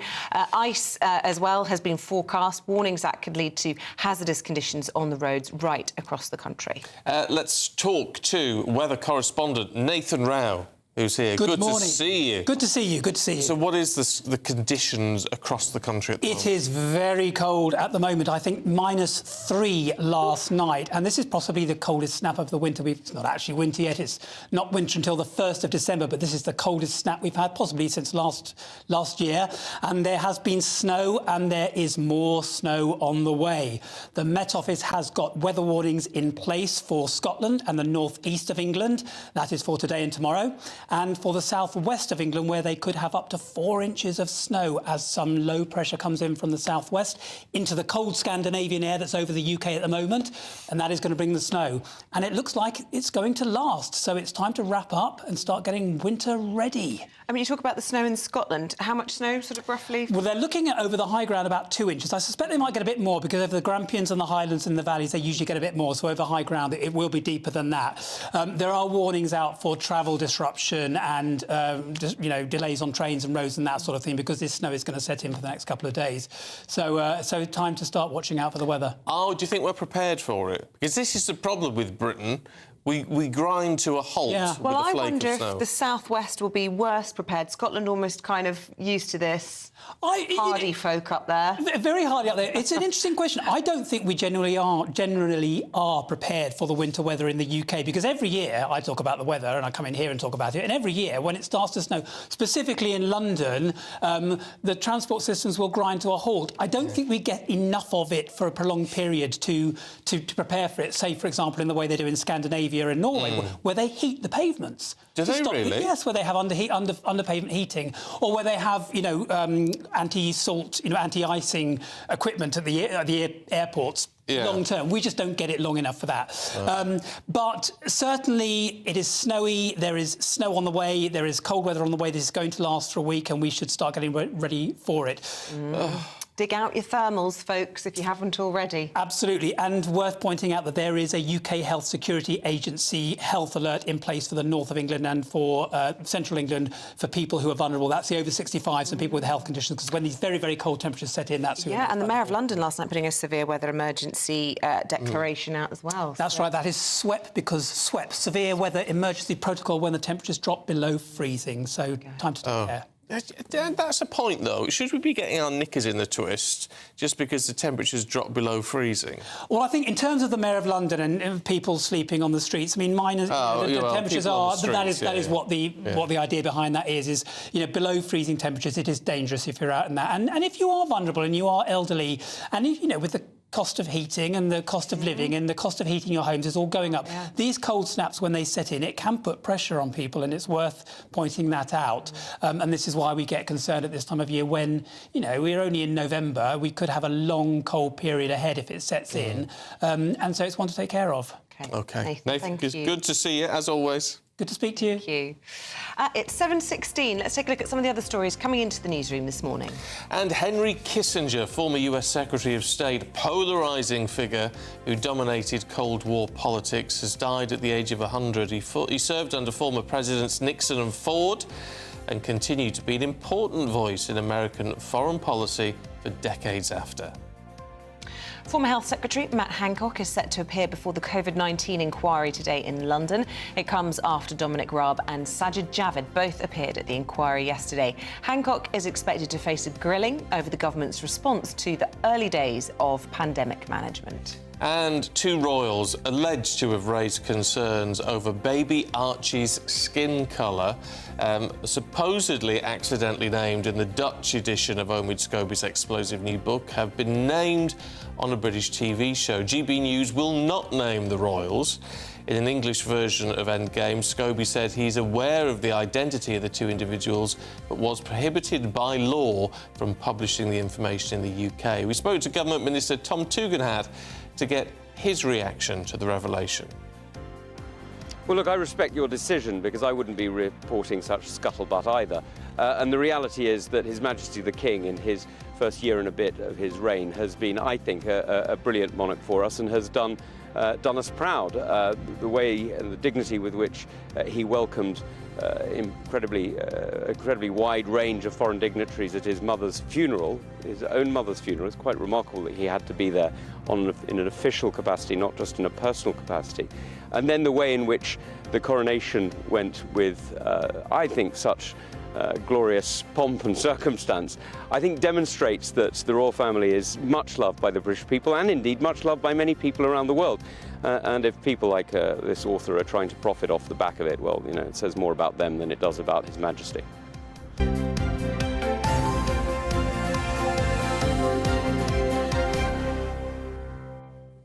Well, it is freezing out there. Let's get those all-important details this morning from Annie Shuttleworth, who herself is dressed a little bit sort of summery. Have a look. Is she? Good morning, welcome to your latest GB News weather update from the Met Office. It's going to be another chilly feeling day out there today. There will be some dry weather around again, but some further snow and sleet showers. We've got snow and ice warnings in force this morning across Northern Ireland, the south coast, as well as the northeast all the way through until lunchtime. Snow showers could bring some icy stretches. We could see some snow accumulating across the moors of Cornwall and Devon, as well as some snow to lower levels as far east as Wiltshire. It's going to be feeling very chilly despite any sunshine across central areas, only highs of around 4 or 5 degrees and a frost remaining for much of the day across Scotland. Tonight, then, we'll see a harsh frost once again for the bulk of the country. We'll also see some freezing fog patches pulling in off the North Sea. So parts of southeastern areas extending down towards Somerset could see some quite extensive fog by the morning. It's going to be another chilly one rurally, as low as around -6, -7 degrees, but towns and cities -2. So a very chilly start to Friday. Some sunshine, particularly across the west, Wales, much of Scotland as well. The wind direction starting to shift as well, so we'll see fewer showers across the east coast of Scotland, but there's still another ice warning in force for Friday morning, so still potential for some tricky driving conditions here. Another chilly feel tomorrow afternoon, and it will be feeling very cold into the weekend. No, I don't think there's anything wrong with that No, outfit. I know. To be fair, She's I feel in a the bit mean studio. now. I did see an email saying, why is she dressed so summerly? And I didn't really check it out before I... No, because you've got your short, sleeves on. Guilty as charged. Mind you, yeah. at least it's a reasonable temperature in here today. It's either freezing or boiling normally. It's quite nice. It's all right today. Yeah. Temperate. Anyway, lots still to come for you. We're going to get the latest updates on the newly extended ceasefire between Israel and Hamas from Charlie Peters. That's coming up in just a moment.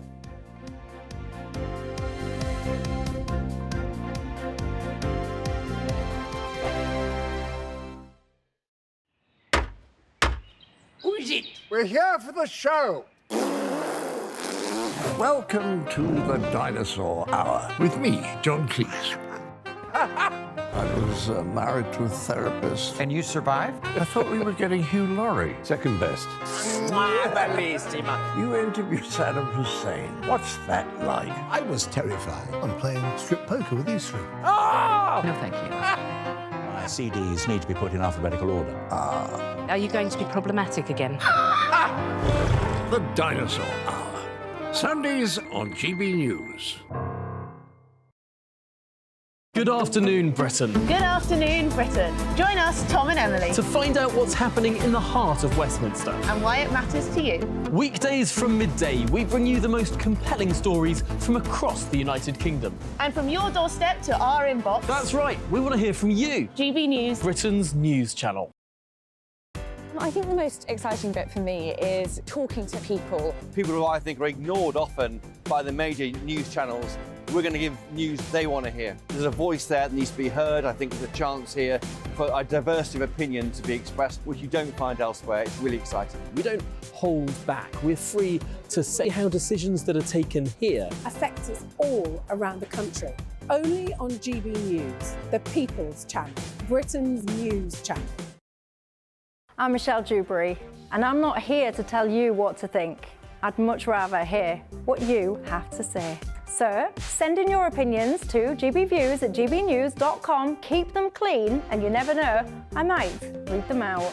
With my panel here on Jubes & Co, we debate, we get stuck into the issues of the day on a show where all views are welcome, especially yours. GB News, the People's Channel, Britain's news channel. In the GB Newsroom, we bring you the news as it happens. With our team of dedicated journalists across the UK, we're ready to give you accurate reporting every day. When the news breaks, we'll be there with bulletins on GB News, the People's Channel, Britain's news channel. Your weekend starts here with Friday Night Live with me, Mark Dolan, 8 till 9 on GB News. Big stories, big guests and big laughs as we get you ready for a cracking weekend. That's Friday Night Live with Mark Dolan. Fridays 8 till 9 on GB News. Bring your own drinks. The admission's free. GB News, unlike other broadcasters, isn't obsessed with the London-Westminster bubble. We think there's a nation beyond the M25, and that's why we talk about the issues that matter across the land. Join me on State of the Nation, 8 to 9 o'clock, Monday to Thursday, on GB News. Daisy's listening, and you should too. Tired of the usual focus-tested, pre-prepared Westminster runaround? Well, so am I. So you want higher taxes? Is your department to blame for this? Are you rethinking this policy? Every Sunday at 9:30, I'll be sitting down with those in power to get the truth about the issues affecting you. Let's be honest, we've known about the cost pressures of this project for years, not months. That's the Camilla Tominey Show, a politics show with personality. On GB News, the People's Channel, Britain's news channel.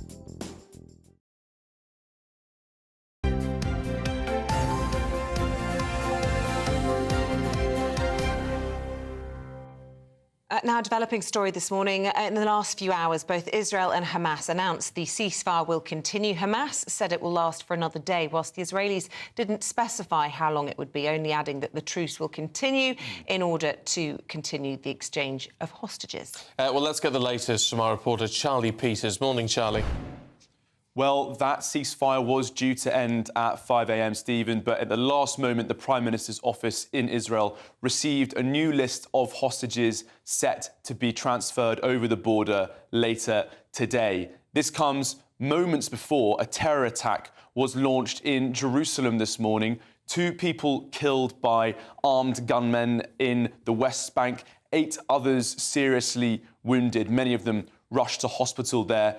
2 terrorists shot dead by both security forces and, the Israeli press say, an armed civilian. Armed permits have shot up in Israel since this war started, and with terror threats throughout the country and indeed in the West Bank, you can see why. So a very tense morning in Israel and Gaza as that humanitarian ceasefire is being threatened by terror attacks. There have also been reports in the last 72 hours of breaches of the military truce, with Hamas terrorists engaging in confrontation with IDF soldiers, with the IDF reporting that it has actually killed some Hamas fighters in exchanges in the north of Gaza.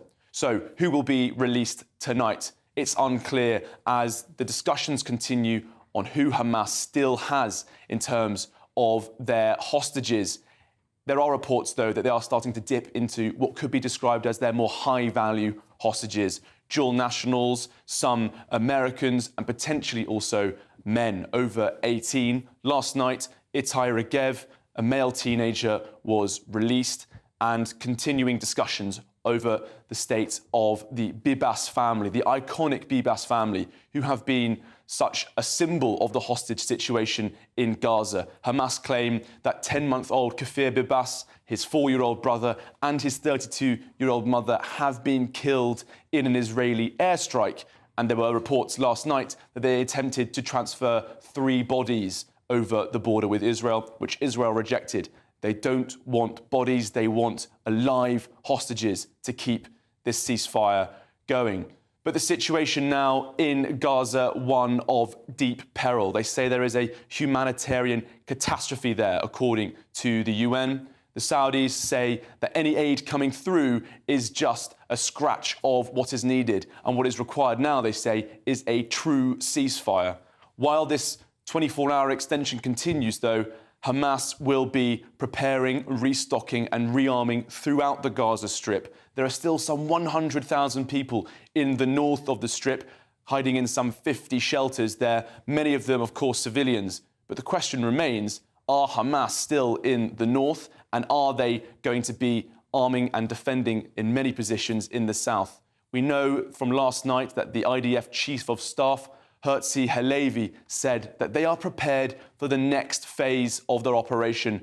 They are ready to do what comes next. And what could that mean? Well, turning to the map of Gaza, in the south, this is heavily restricted terrain. Khan Yunis and Rafah, some 2.3 million civilians there. 1.1 million had to flee from the north to the south after the IDF issued warnings after the war started last month. And so if the IDF do want to push into that area, they will find severely restricted human and physical terrain. The IDF is asking people to move to Al-Mawasi, an area of some 14 square kilometres, a humanitarian zone they say, for people to receive aid. Hundreds of thousands of litres of fuel are coming through the Rafah crossing, and some 25,000 kilos of American aid was delivered 2 days ago. But again, the UN and other aid agencies say that this is just insufficient. And what is Britain doing at this moment? Well, we heard this morning from the Royal Navy and the Defence Secretary Grant Shapps sending another frigate into the Gulf, into the Persian Gulf. They say that this new ship, HMS Diamond, will be there to deter Iran and its proxies in the region. So with a terror attack and threats of more escalation, this situation is certainly getting graver. OK, Charlie, thanks very much indeed. Let's talk to journalist Yotam Confino, who's live in Tel Aviv for us. Good to see you, Yotam, once again this morning. What is the sense here? Because obviously this extension has been welcomed. However, it feels like this truce is now really starting to teeter on the edge. I think so too, and the fact that it took such a long time for Hamas to provide a list with the hostages is a really bad sign. Hamas has argued in the past couple of days that it doesn't really know where all of the hostages are. It's trying to locate them. It's an explanation that Israel doesn't really buy. And this really all comes down to how many hostages are alive, because Israel will only agree to extend this the ceasefire with 24 hours if it gets any sort of information about, especially the women and children in Gaza, about whether they're alive, in which condition they're in. So the fact that we waited until the very last hour to hear about this extension is a really bad sign. And another thing, of course, is the terrorist attack in Jerusalem. Someone is clearly trying to derail the whole situation. Now, the death toll has just risen to 3 after 2 terrorists shot at civilians at a bus stop in Jerusalem this morning. Yeah, that was the breaking news. I was about to ask you about this 2 gunmen opening fire at a bus stop. Civilians there just going about their lives in the Israeli capital there. Antony Blinken's in the region, isn't he? I believe he might even be in Jerusalem. Correct me if I'm wrong. How key will his presence have been in extending this deadline? I mean, tensions are running incredibly high with the tragic news of the 10-month-old baby, the youngest hostage, being lost by Hamas and killed by allegedly an Israeli airstrike, but obviously there was a lots of reaction to that last night. Absolutely. The presence of the United States, both physically and symbolically, is incredibly important for Israel, but also just for the ceasefire negotiations, because the U.S. plays a crucial role here. It puts pressure on Qatar. We saw U.S. President Biden calling the Emir of Qatar several times when the ceasefire hit some bumps in the road. So Blinken is obviously trying to extend this ceasefire as much as possible, not only because there are more Americans in there, but also because for every 24 hours that they extend the ceasefire, more hostages will get out, and more importantly for the Palestinians, aid will come in. But again, things are so incredibly fragile right now. We heard yesterday the IDF chief say that Israeli soldiers had killed 3, not Hamas, but 3 terrorists because they breached a ceasefire. So I think it's simply too difficult to predict anything. All we know is that Hamas is trying to play some psychological game here by announcing the death of the 10-month-old baby, which we still don't know if that is true. If it turns out to be true, that will be a major hurdle to continue this ceasefire, because the 10-month-old baby has become a symbol of the whole hostage situation. OK. Yotam, good to talk to you, as always. Thanks very much indeed. Thank you. Time now to go through the sport with the broadcaster. Paul Coit joins us in the studio. What have you got for us, Coity? Well, a little bit, I think, about Manchester United and... Galatasaray. Correct, Galatasaray in Istanbul. It was 3-3. I mean, it was a hell of a game. It was all backwards and forwards. But the thing is, Manchester United went 2-0 up, and they've blown a lead again. But Andre Onana, the goalkeeper, Mr Slippy Hands again, he's making some mistakes. And I think Manchester United fans are looking at him this morning just thinking, is he going to be be the future for us, because it seems to be that he's throwing away points for the club. So Erik ten Hag, the manager, said, we win together, we lose together. It's not about individual errors, but sometimes it actually is. So they went 3-1 up as well. Needed to win. They haven't done so. It's a draw there in Turkey, which basically, as far as the Champions League goes, they must beat Bayern Munich at home, which is not going to be easy when Harry Kane's going to be going up there thinking, I've got a point to prove to British football. And also, so if they beat Bayern Munich and Copenhagen draw 0-0, or actually draw at all, then along with Galatasaray, then Manchester United will go through. So they need other things to go through them. Arsenal beat Lens 6-0, so 6 different goal scorers. They were on fire. That's they looked very thumping. It was a thumping. They looked very, very good. And also, little VAR news. After PSG got that very dodgy penalty yesterday day before against Newcastle, Thomas Kwiatkowski, who was the VAR, was the video assistant referee, was dropped from the game that he was supposed to do on Wednesday, which is Real Sociedad against Salzburg. UEFA didn't give a reason, but obviously because he made the decision badly, he's been dropped off of that. Exactly. Okay. A little bit of golf for you as well. Oh, yes, please. Ryder Cup. Should mention Luke Donald. Now, Luke Donald, successful captain of the Ryder Cup team when Europe beat the States. He's been kept on. So there's still 2 years to go until they play in New York. So why did they make the decision now?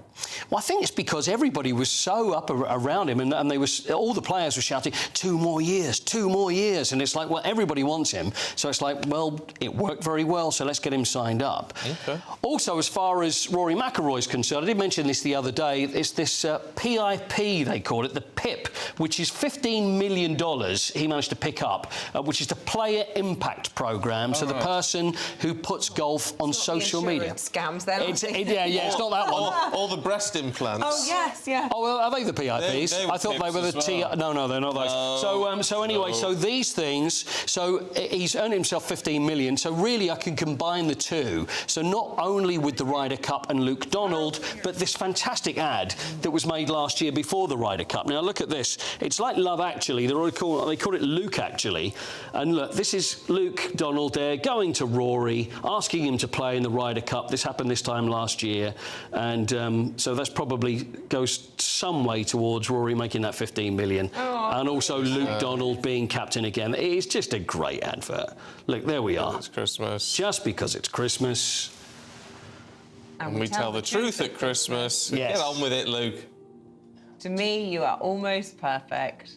Almost. Oh, it's a proper bromance. And the only way I could love you anymore is if you let me in the team, presumably. There we are. Is if you play. And there we are. A little hug from Luke and Rory.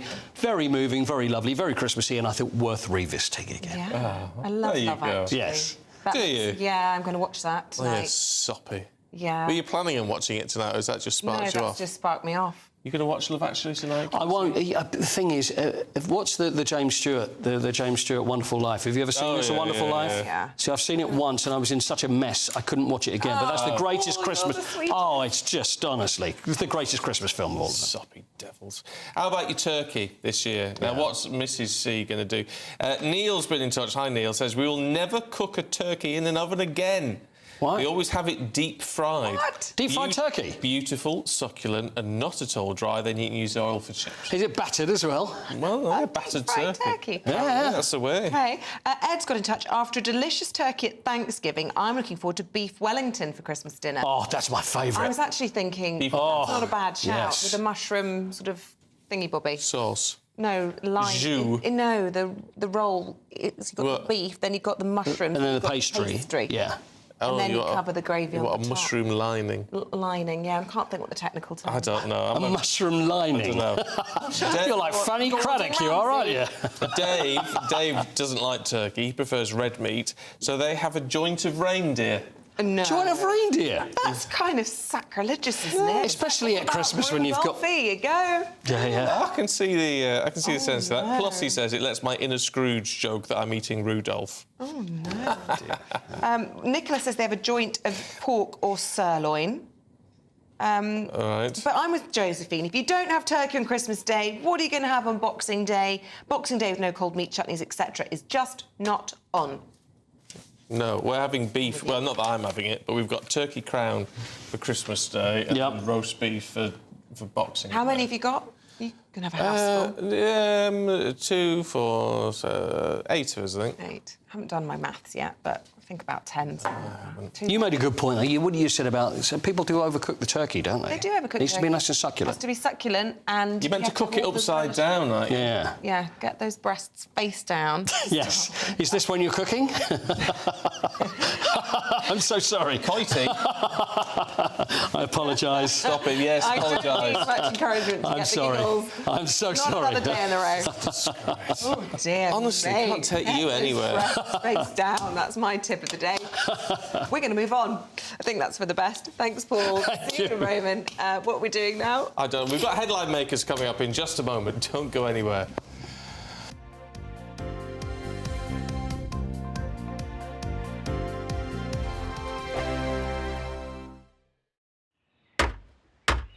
Who is it? We're here for the show.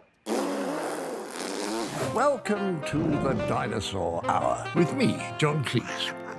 I was married to a therapist. And you survived? I thought we were getting Hugh Laurie. Second best.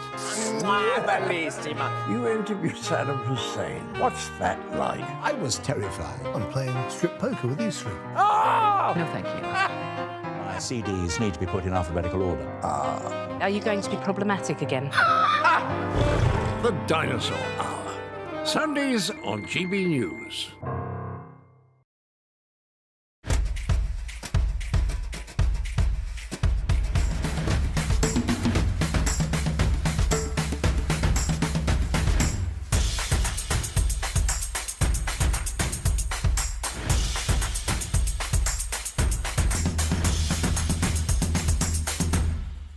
Wake up to the headlines with Headliners every morning at 5 a.m. We treat you to the day's biggest stories before anyone else, 7 days a week. You can catch up on everything you need to know before you've even had your kippers. Headliners every morning at 5 a.m. only on GB News, the People's Channel, Britain's news channel. GB News, unlike other broadcasters, isn't obsessed with the London-Westminster bubble. We think there's a nation beyond the M25, and that's why we talk about the issues that matter across the land. Join me on State of the Nation, 8 to 9 o'clock, Monday to Thursday, on GB News. Daisy's listening, and you should too. I think the most exciting bit for me is talking to people. People who I think are ignored often by the major news channels. We're going to give news they want to hear. There's a voice there that needs to be heard. I think there's a chance here for a diversity of opinion to be expressed, which you don't find elsewhere. It's really exciting. We don't hold back. We're free to say how decisions that are taken here affect us all around the country. Only on GB News, the People's Channel, Britain's news channel. There's only 3 people you can trust in life. Your doctor, your lawyer, and your nana. I'm not sure. So join me, Nana Aquare, at 3 p.m. every Saturday and Sunday, where we discuss the biggest topics of the weekend. Be ready for battle. Could you be quiet? What is this? It's my new teeth. It's your new teeth. I don't bite. Well, not without a good reason. Always honest, always fun. Every weekend at 3 p.m. on GB News, the People's Channel, Britain's news channel.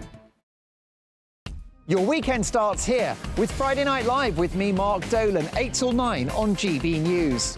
Big stories, big guests and big laughs as we get you ready for a cracking weekend. That's Friday Night Live with Mark Dolan, Fridays 8 till 9 on GB News. Bring your own drinks, the admission's free. Tired of the usual focus-tested, pre-prepared Westminster runaround? Well, so am I. So you want higher taxes? Is your department to blame for this? Are you rethinking this policy? Every Sunday at 9:30, I'll be sitting down with those in power to get the truth about the issues affecting you. Let's be honest, we've known about the cost pressures of this project for years, not months. That's the Camilla Tominey Show, a politics show with personality. On GB News, the People's Channel, Britain's news channel.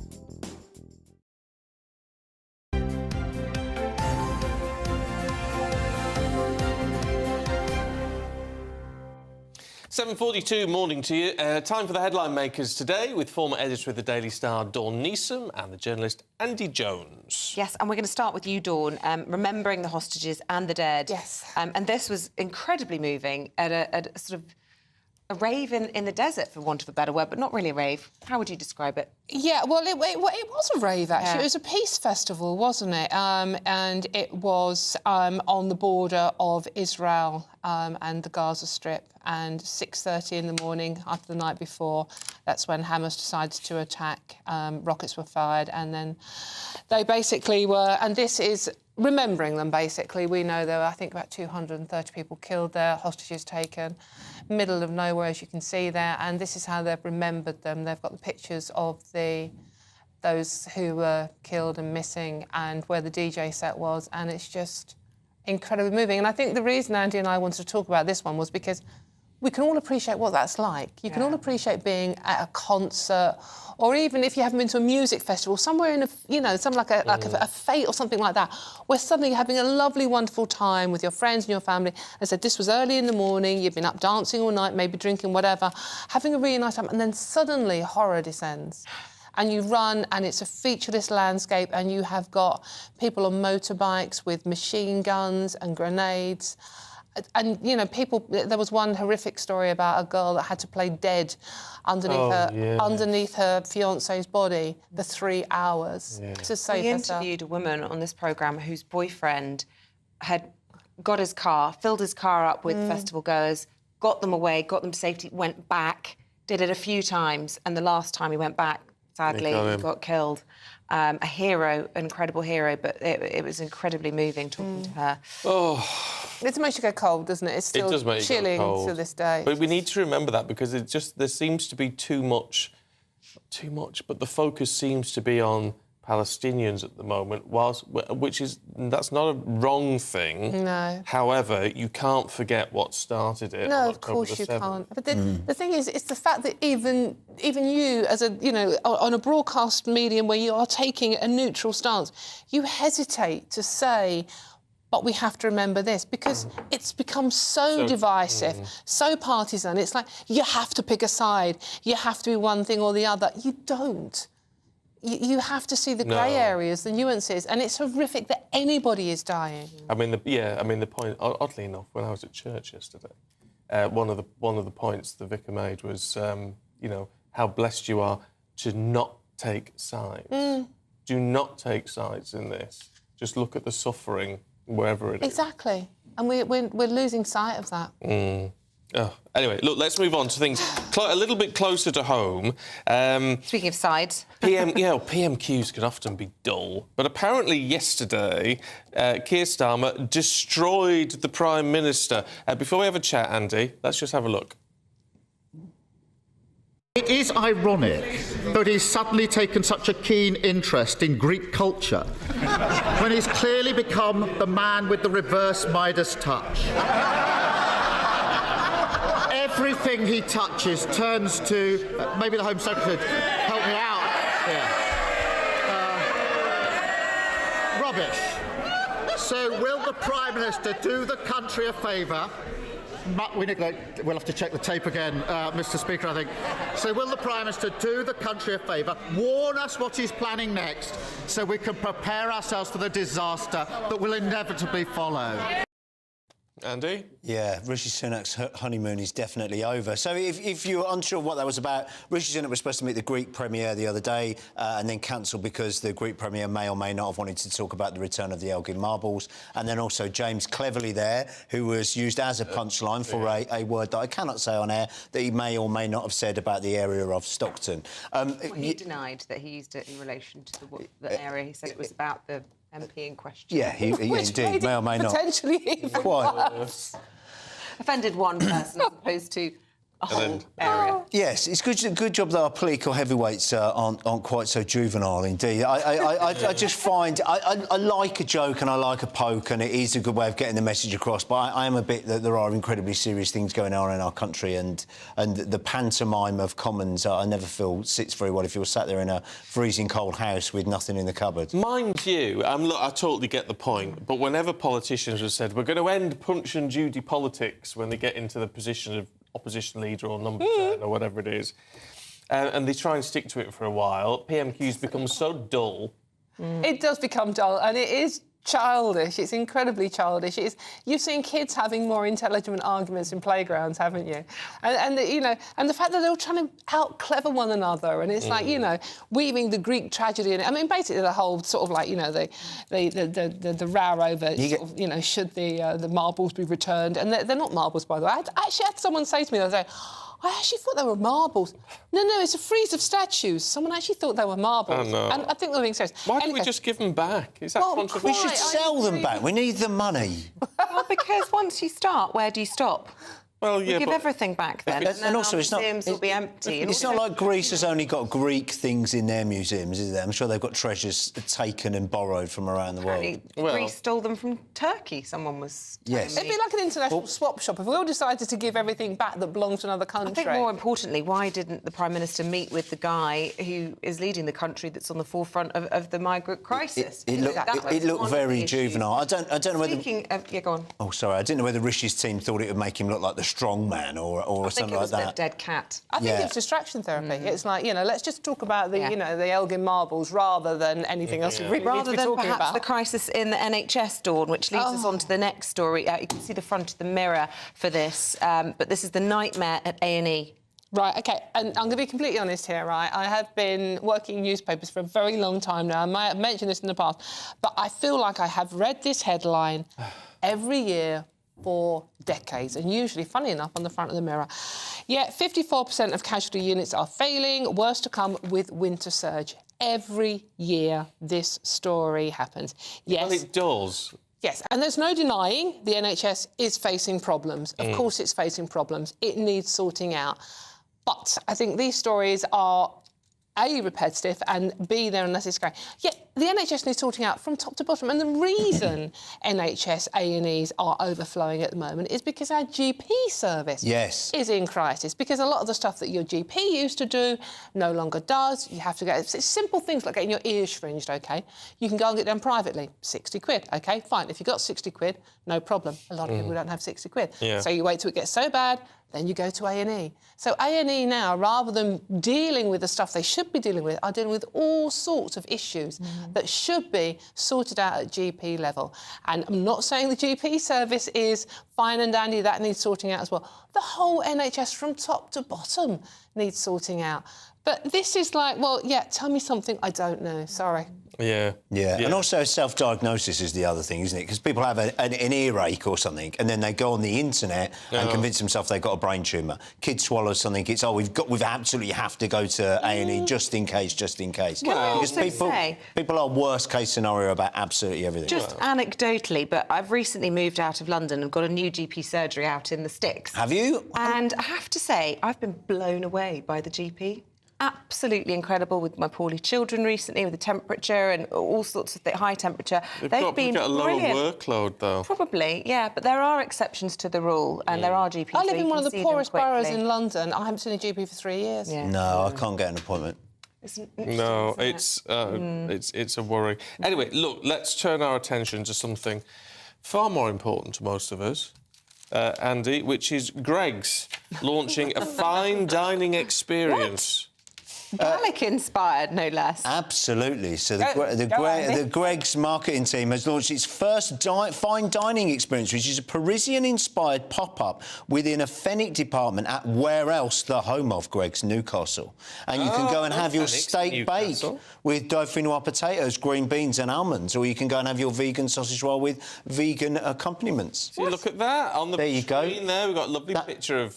That's how Isabel eats hers, yeah. That looks horrible. I was waiting for that. I don't know what that slice of... That's dauphinoise. Is that dauphinoise? I thought they were little round things. No. Oh, I don't know. You can have it in a giant, a giant pie tray if you make it. I love Greggs. I tell you what, there is no greater transcender of class, culture, age in our country than Greggs. Everybody, Dawn's wincing. Everybody loves Greggs. I once went to the Greggs factory in Newcastle. I once went to the Greggs factory in Newcastle. It was absolutely a religious experience. A cathedral of hundreds of thousands of steak bakes going round and round. The smell was exquisite. It's like Willy Wonka's factory to you. And the staff there, I dare say there's a few that are grumbles, but the staff there absolutely love working there. They'll probably get brilliant. Pasties, I think, are you on some sort of commission? No, I was quite indifferent to Greggs, and then I went to the factory and and I was overcome with what a joyous tell them about the bloke experience. with the squirty There cream was a thing. guy. Oh, no. There was a guy whose job it was to put custard in the donuts, and he would do. He could do 200 an hour. Got to be careful what I'm doing with my hands here. 200 in a minute he could do at peak times. I said, do you ever get sick of putting custard into the donuts? And he said, no, sometimes there's cream. Yeah, well. which I love. Yeah. See, I got some grief from Eamonn and other people in the show for not having been to a Greggs before. So recently... All three of you have never been to a Greggs? I went into a Greggs, no. and they said that their heater wasn't working, so I could have a vegetable bake, which is what I'd asked for, but it would be cold, at which point I decided that this wasn't going to be the time I Well, that's popped very my bad cherry. timing. And, it's very bad timing. Yeah, but talking of things being cold, we'll catch up with you lot a little bit later on. Where's the cold link? The cold link is freezing conditions around the country. Right. Not you. I was going to say. Yeah. Left on a tray unwanted, that's us. Anyway, look, Annie Shuttleworth's got all the details for you. Looks like things are heating up. Boxed boilers, sponsors of weather on GB News. Good morning, welcome to your latest GB News weather update from the Met Office.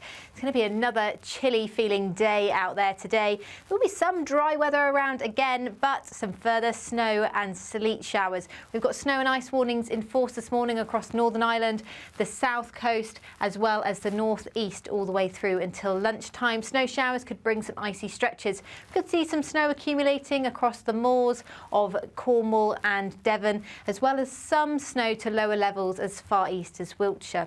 It's going to be feeling very chilly despite any sunshine across central areas, only highs of around 4 or 5 degrees and a frost remaining for much of the day across Scotland. Tonight, then, we'll see a harsh frost once again for the bulk of the country. We'll also see some freezing fog patches pulling in off the North Sea. So parts of southeastern areas extending down towards Somerset could see some quite extensive fog by the morning. It's going to be another chilly one rurally, as low as around -6, -7 degrees, but towns and cities -2. So a very chilly start to Friday. Some sunshine, particularly across the west, Wales, much of Scotland as well. The wind direction starting to shift as well, so we'll see fewer showers across the east coast of Scotland, but there's still another ice warning in force for Friday morning, so still potential for some tricky driving conditions here. Another chilly feel tomorrow afternoon, and it will be feeling very cold into the weekend.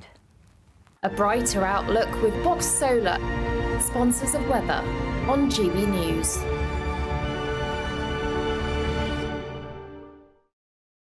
Christmas Day food. David says, for the past 25 years, we've had a Mexican feast for heaters, chili, chimichangas. We all wear sombreros and fake moustaches. Oh, Nella Rose might have something to say about that. Very Christmas. Nicola, I'm full carnivore, only animal or animal byproducts such as eggs and dairy. My Christmas dinner will be chicken, beef and lamb. Might have a bit of pork belly on Christmas Eve. You see, now that you've just said that to upset people. I know. John says we're having a full turkey with streaky bacon on top, roast-legged lamb, and on Christmas Day, a turkey crown. There you go. Very nice too.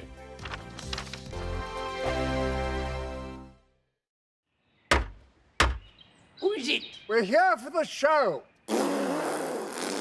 Welcome to the Dinosaur Hour with me, John Cleese. I was married to a therapist. And you survived? I thought we were getting Hugh Laurie. Second best. You interviewed Saddam Hussein. What's that like? I was terrified. I'm playing strip poker with these three. No, thank you. My CDs need to be put in alphabetical order. Are you going to be problematic again? The Dinosaur Hour. Sundays on GB News. Good afternoon, Britain. Good afternoon, Britain. Join us, Tom and Emily, To find out what's happening in the heart of Westminster. and why it matters to you. Weekdays from midday, we bring you the most compelling stories from across the United Kingdom. And from your doorstep to our inbox. That's right, we want to hear from you. GB News. Britain's news channel. I think the most exciting bit for me is talking to people. People who I think are ignored often by the major news channels. We're going to give news they want to hear. There's a voice there that needs to be heard. I think there's a chance here for a diversity of opinion to be expressed, which you don't find elsewhere. It's really exciting. We don't hold back. We're free to say how decisions that are taken here affect us all around the country. only on GB News, the People's Channel, Britain's news channel. I'm Michelle Dewberry, and I'm not here to tell you what to think. I'd much rather hear what you have to say. So, send in your opinions to gbviews@gbnews.com. Keep them clean, and you never know, I might read them out. With my panel here on Jubes & Co, we debate, we get stuck into the issues of the day on a show where all views are welcome, especially yours. GB News, the People's Channel, Britain's news channel. In the GB Newsroom, we bring you the news as it happens. With our team of dedicated journalists across the UK, we're ready to give you accurate reporting every day. When the news breaks, we'll be there with bulletins on GB News, the People's Channel, Britain's news channel. Your weekend starts here with Friday Night Live with me, Mark Dolan, 8 till 9 on GB News. Big stories, big guests and big laughs as we get you ready for a cracking weekend. That's Friday Night Live with Mark Dolan. Fridays 8 till 9 on GB News. Bring your own drinks. The admission's free. GB News, unlike other broadcasters, isn't obsessed with the London-Westminster bubble. We think there's a nation beyond the M25, and that's why we talk about the issues that matter across the land. Join me on State of the Nation, 8 to 9 o'clock, Monday to Thursday, on GB News. Daisy's listening, and you should too. Tired of the usual focus-tested, pre-prepared Westminster runaround? Well, so am I. So you want higher taxes? Is your department to blame for this? Are you rethinking this policy? Every Sunday at 9:30, I'll be sitting down with those in power to get the truth about the issues affecting you. Let's be honest, we've known about the cost pressures of this project for years, not months. That's the Camilla Tominey Show, a politics show with personality. On GB News, the People's Channel, Britain's news channel.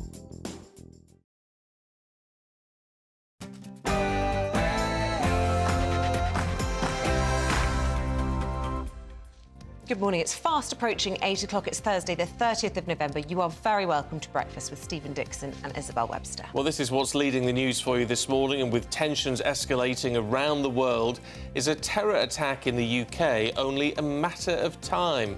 Mark White has all the latest for you.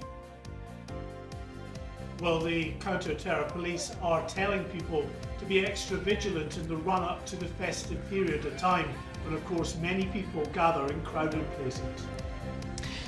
Meanwhile, a further 10 Israeli hostages and 4 Thai citizens have been released by Hamas overnight, as Israel's military have just announced the truce with Hamas will continue. Charlie Peters will have the latest on that for us this morning. Ceasefire has been extended, but this morning it's come under threat with a terror attack in Jerusalem. 3 killed by Hamas gunmen, say Shin Bet, and the UK sends a Royal Navy destroyer to the Persian Gulf. The UK's on snow watch today. Freezing conditions leading to weather warnings right across the UK. Have you been affected? Let us know. gbviews@gbnews.com. And this has come in to us this morning from Aidan. This is in Wilmslow. And we'll see what Annie Shuttleworth has to say about the rest of the country. Good morning. Some of us may have woken up to a smattering of snow, but will we see any more snow throughout the day? You can find out more with me later on today. Paul Coyte's got all your sport this morning. Not looking good for Manchester United in the Champions League. They draw 3-3 in Galatasaray. Arsenal look very good. And also Owen Farrell, we should mention Owen Farrell, not going to be playing in the Six Nations. We'll find out more and why very shortly. And keep your thoughts coming in if you'd like to send in your pictures of snowy weather. We would love to see them and indeed share them with everybody else. Or what you're having for Christmas dinner. Or what you're having for Christmas dinner. And lots of people getting involved in that debate this morning. Keep them coming in.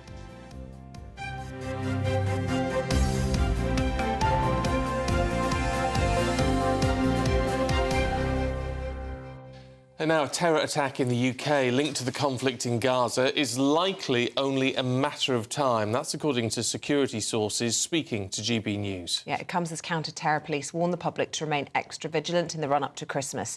Scotland Yard's head of counter-terror policing says there's no specific intelligence of any planned attacks, but calls to the anti-terror hotline have risen 700% since the conflict in the Middle East began on the 7th of October. Well, our Home and Security editor, Mark White, was given exclusive access to counter-terrorism patrols in central London.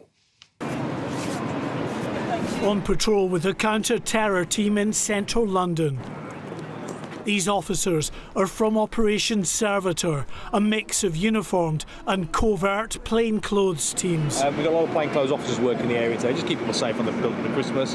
So if you see anyone staring at you, and we're going to... As well as engaging with the public, these patrols are on the lookout for anything suspicious, anything out of the ordinary, especially over the busy festive period.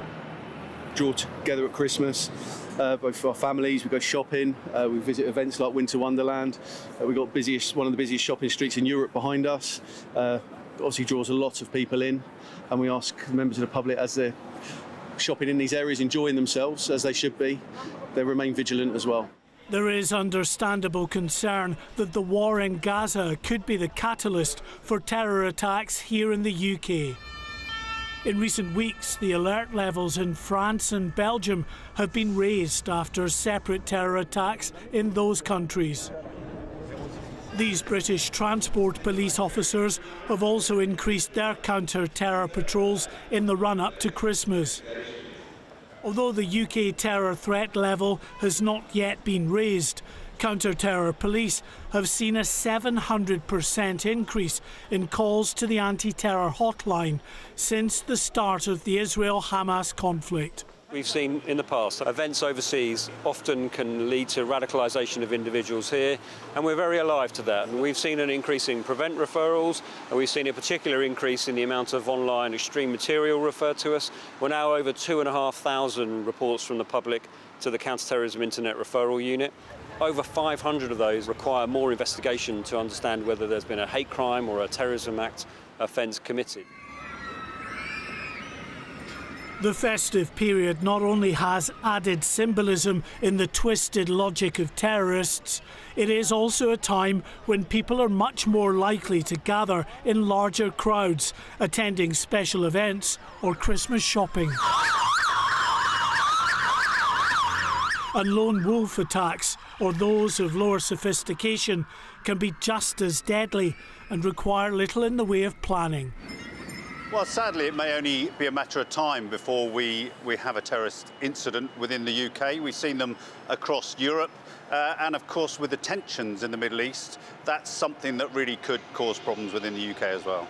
People are getting radicalised, there's no doubt about that. The police have been informed that people are becoming radicalised. They don't need training in order to get into a car or use a knife, so it's a real concern for policing across the UK. The police and security services are closely monitoring known extremists. But whether they're known or unknown, the longer the war in Gaza rumbles on, the greater the risk that the radicalised turn to violence. Mark White, GB News. Mark's here in the studio. I mean, these figures, I don't know whether to be worried about, Mark, the idea that the calls to the hotline have gone up 700%, or whether we should be reassured by that. Well, the police are certainly trying to accentuate the positive and suggest that this is great because lots of people are engaging. But I did put to Dominic Murphy, the head of Counter-Terror Command, that actually it's a reflection of the fact that people are very concerned about the uptake in the potential for terrorist attacks and maybe have that kind of information, which of course he had to acknowledge was absolutely true. There is no doubt that the war in Gaza has led to a greater potential threat out there. Now, we have to say that the terror threat level in this country has not yet been raised. It's at substantial, meaning an attack is likely. It's the Joint Terrorism Analysis Centre, JTAC, that decides whether that terror threat level should be raised. It's gone up in France and it's gone up in Belgium in the light of attacks in that country, but as yet it remains the same. You guys spoke earlier to the Security Minister, Tom Tugendhat, who again just re-emphasised the importance of staying vigilant. Well, look, the most important thing we do is we stay vigilant, and there's a lot of information out there. Counter-Terrorism Police put out information, you can go online and find it, about staying vigilant, reporting incidents that you may be concerned about, and making sure that you're aware of the issues that are facing us. But I think the most important thing to do as well is to make sure you stay in touch with the police if you are concerned. And the police are doing a fantastic job at the moment. Well, no, actually, I can't tell you about what our intelligence services are doing, but they're doing an amazing job as well in making sure that we're all safe. And what Tom Tugendhat was alluding to there is the fact that, of course, the police and security services prevent many more plots than we'll ever know about. But there is a concern. There are tens of thousands of extremists out there who have the potential to enact that in a violent way, especially if they're triggered by images coming out of Gaza. And just this morning, of course, we've seen yet another terrorist attack in Jerusalem. There were 2 attacks targeting police officers in Jerusalem when I was over there. And we've seen these attacks in Europe as well. So some real concern that it is only a matter of time, sadly, before we see that on our streets as well. Gosh, OK. Sober warning this Christmas. Thanks very much indeed, Mark. Should we just bring you some breaking news? That it's being reported, and by his agent as well, actually, on Twitter, X, that Dean Sullivan, better known to you and me as Jimmy Corkill from Brookside, has died at the age of 68. Yeah, his agent saying that he passed away yesterday peacefully following a short illness. Best remembered as the long-serving cast member of the groundbreaking Brookside, playing Jimmy Corkill, making him a soap icon. And that indeed from his agent. Deep sadness they expressed there. He had prostate cancer in 2018. So whether it's linked to that or not, who knows? We'll no doubt get more detail. Mark, you're of an age. You're similar to me, slightly older.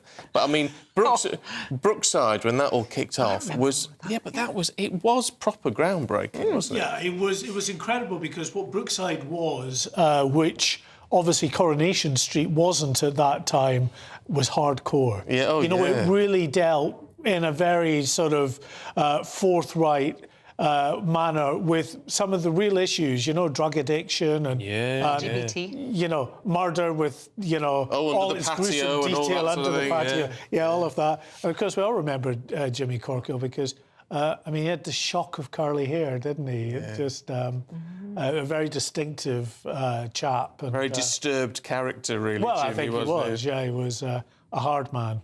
Yeah. We'll send in any tributes from home, folks, this morning on that news that we're breaking this morning that Dean Sullivan passed away yesterday. Now to the weather, because yellow weather warnings for snow and ice have been issued and extended across the UK because freezing conditions are sweeping across the country. And with ice forecast, there are warnings this could lead to hazardous conditions on roads right across the country.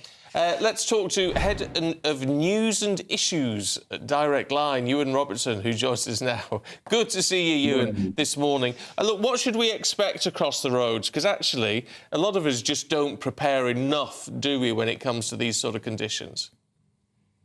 Yeah, it's definitely a lack of preparation. People don't think about having their mobile phone fully charged, that they're not checking the tyre pressure before they go out. And people are doing silly things like getting in their car and starting to drive before they fully sort of demisted or de-iced their windscreen. I'm sure we've all seen those funny drivers sort of leaning with their heads out the window, driving down the road, which can be incredibly dangerous, obviously. Any particular advice if people do find themselves in difficult conditions? It's always kind of counterintuitive, isn't it, to be driving into a skid? I always remember that, although I've never had to test the theory. But, it's worth remembering some of the top tips. And don't pour boiling kettle water onto a frozen windscreen. All these old bits of advice, always worth reminding us this time of year. Yeah, definitely. The thing is, if people are going to a skid, they should ease off the accelerator and, like you say, counterintuitively turn into it. We at Direct Line did some research and it showed, sadly, that 2/3 of Britons would actually drive on a red weather warning from the Met Office. And a red weather warning essentially says don't travel at all. And yet people are happy to do that. So we'd advise everybody, particularly now with the advent of home working and the fantastic technology that we've got, that unless you absolutely have to travel when the Met Office issues these warnings, please don't. Where are we in terms of insurance, then, as you are an insurance company? If people drive in red weather warnings or if people don't look after their car properly, don't take proper checks, are they still covered for things? Obviously, it all depends on the individual circumstances, but I think the key thing that we're trying to get across to people is make sure you're prepared for this type of weather. Make sure that you've got everything you need in your car, extra blankets, warm jackets, just in as you said, it's a yellow weather warning at the moment. And if it does move to red, to absolutely not travel as, if at all possible. And I think it's all about just heeding the advice that's given to us. And too often we all think that we're better drivers probably than we actually are. And that leads, the classic thing that you see when it's icy weather and you see cars banged against lamp poles or bashed up against curbs, sadly. OK, Hewitt and Robertson with your advice from Direct Line this morning. Thanks very much. Thank you very much indeed. I'm the world's worst, actually, for not preparing properly. I think I'll give you a run for your money. I'm not very good at that. I do things like, the water, windscreen washer water, and there's always fuel in the car. And there's always... as a diabetic, you ought to be extra careful. You should have a stash of I have got Mars glucose gel bars in and the things. car. OK, good. But it's things like a warm coat or a blankie, better shoes, a and all shovel. That sort of thing. But then, sort of preparing for the worst, isn't it? Yeah, we should do it. But if you're in an area that's going to get heavy snow forecast, it's good advice. Yes, just be a little bit careful today. It is 8:13. Let's have a look at some of the other stories heading into the newsroom this morning.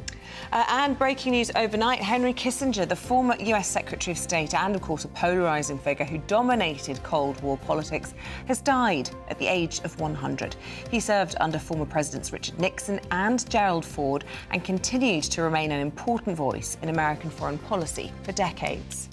Former Health Secretary Matt Hancock will appear before the COVID-19 inquiry in London today. It comes after Dominic Raab and Sajid Javid both appeared yesterday. Mr Hancock expected to face a grilling over the government's response to the early days of pandemic management. And the two royals alleged to have raised concerns over Archie's skin colour and also allegedly accidentally named in the Dutch edition of Eamonn Scobie's explosive new book have been revealed on a British TV show. While in the English version of Endgame, Scobie said he's aware of the identity of the two individuals but has been prohibited by law from publishing the information in the UK. GB News has chosen not to name the pair, a decision backed by Government Minister Tom Tugendhat this morning. Well, look, I respect your decision because I wouldn't be reporting such scuttlebutt either. And the reality is that His Majesty the King, in his first year and a bit of his reign, has been, I think, a brilliant monarch for us and has done us proud. The way and the dignity with which he welcomed incredibly wide range of foreign dignitaries at his mother's funeral, his own mother's funeral. It's quite remarkable that he had to be there in an official capacity, not just in a personal capacity. And then the way in which the coronation went with, I think, such glorious pomp and circumstance, I think demonstrates that the royal family is much loved by the British people and indeed much loved by many people around the world.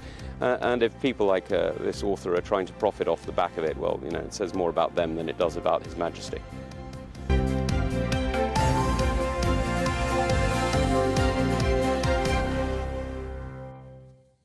Now, 5 hours ago, both Israel and Hamas announced that the ceasefire is to continue. Hamas saying it will last for another day, whilst Israelis are not specifying the duration, adding that it will continue in order to manage the exchange of further hostages. Well, let's get the very latest now from our reporter, Charlie Peters. 10 more hostages expected to be released later today then by Hamas from the Gaza Strip crossing into Israel in the south.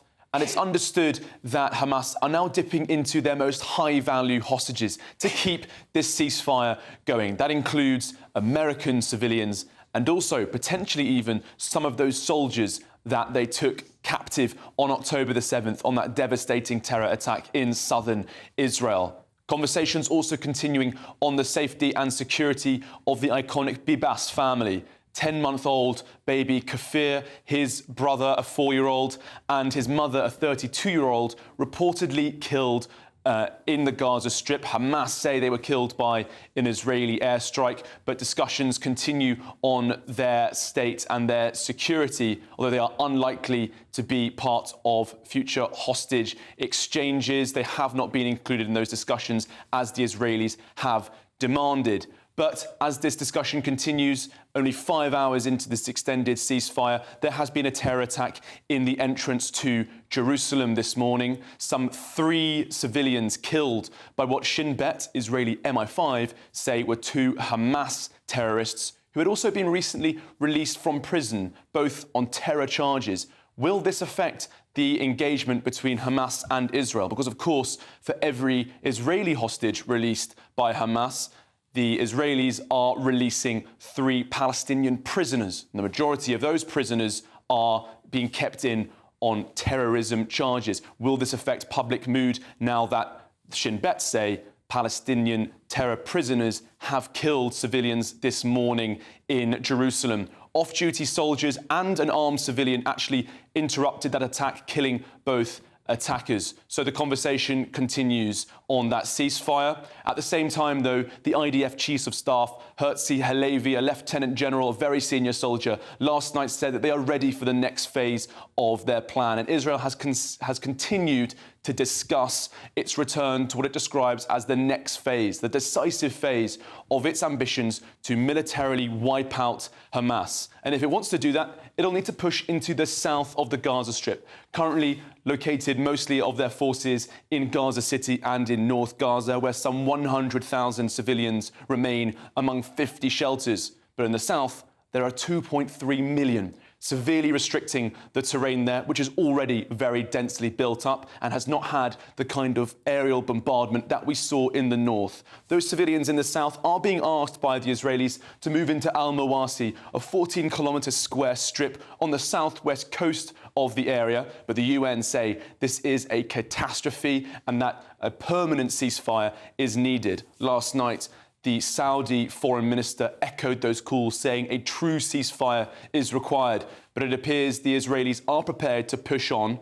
And in response to that, last night, the Royal Navy announced that it was deploying HMS Diamond into the Rough, a destroyer being sent to the Persian Gulf this morning to join frigate HMS Lancaster, which is based in the eastern Mediterranean. This morning, a defence expert told me that the UK has the most impressive military deployment in the eastern Mediterranean, beating even that of the United States, due to our unsinkable aircraft carrier in Cyprus, where many personnel are based, prepared to recover personnel, but also deploy if required. Grant Shapps, the Defence Secretary, said this morning that the deployment of HMS Diamond is there to counter Iranian proxies and any aggression in the region. So as we move into that next phase and Israel prepares to push south, UK lives and interests could be at risk. OK, Charlie, thank you. Right, it is chilly out there this morning. Lots of you dealing with snow. Annie Shuttleworth has all the details. Good morning, welcome to your latest GB News weather update from the Met Office. It's going to be another chilly feeling day out there today. There will be some dry weather around again, but some further snow and sleet showers. We've got snow and ice warnings in force this morning across Northern Ireland, the south coast, as well as the northeast all the way through until lunchtime. Snow showers could bring some icy stretches. We could see some snow accumulating across the moors of Cornwall and Devon, as well as some snow to lower levels as far east as Wiltshire. It's going to be feeling very chilly despite any sunshine across central areas, only highs of around 4 or 5 degrees and a frost remaining for much of the day across Scotland. Tonight, then, we'll see a harsh frost once again for the bulk of the country. We'll also see some freezing fog patches pulling in off the North Sea. So parts of southeastern areas extending down towards Somerset could see some quite extensive fog by the morning. It's going to be another chilly one rurally, as low as around -6, -7 degrees, but towns and cities -2. So a very chilly start to Friday. Some sunshine, particularly across the west, Wales, much of Scotland as well. The wind direction starting to shift as well, so we'll see fewer showers across the east coast of Scotland, but there's still another ice warning in force for Friday morning, so still potential for some tricky driving conditions here. Another chilly feel tomorrow afternoon, and it will be feeling very cold into the weekend. There we go. If you've got snow, send in your pics. Yeah, I'd love to hear from you this morning. Wrap up warm, whatever you're doing, especially if you're heading out today. Don't forget to take your radio with you so you can listen to us on GB News Radio. I tell you who won't need to wrap up warm this morning. Who's His that? Majesty the King. He's heading off to Dubai for COP28, but we're asking this morning, should he be going at all? That's our debate after this.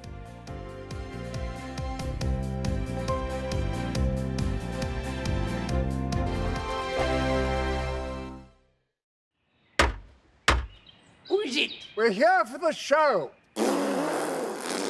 Welcome to the Dinosaur Hour with me, John Cleese. I was married to a therapist. And you survived? I thought we were getting Hugh Laurie. Second best. You interviewed Saddam Hussein. What's that like? I was terrified. I'm playing strip poker with these three. Oh! No, thank you. My CDs need to be put in alphabetical order. Are you going to be problematic again? The Dinosaur Hour. Sundays on GB News.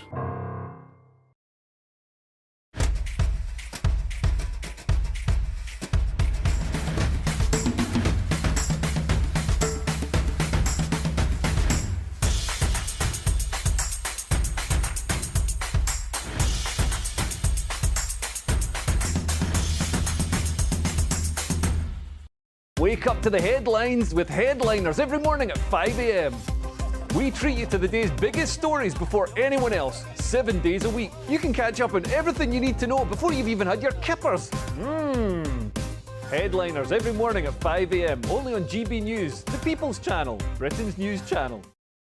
GB News, unlike other broadcasters, isn't obsessed with the London-Westminster bubble. We think there's a nation beyond the M25, and that's why we talk about the issues that matter across the land. Join me on State of the Nation, 8 to 9 o'clock, Monday to Thursday, on GB News. Daisy's listening, and you should too. I think the most exciting bit for me is talking to people. People who I think are ignored often by the major news channels.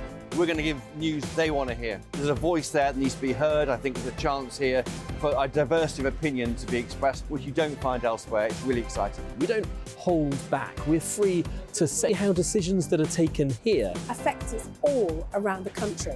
Only on GB News, the People's Channel, Britain's news channel. There's only 3 people you can trust in life.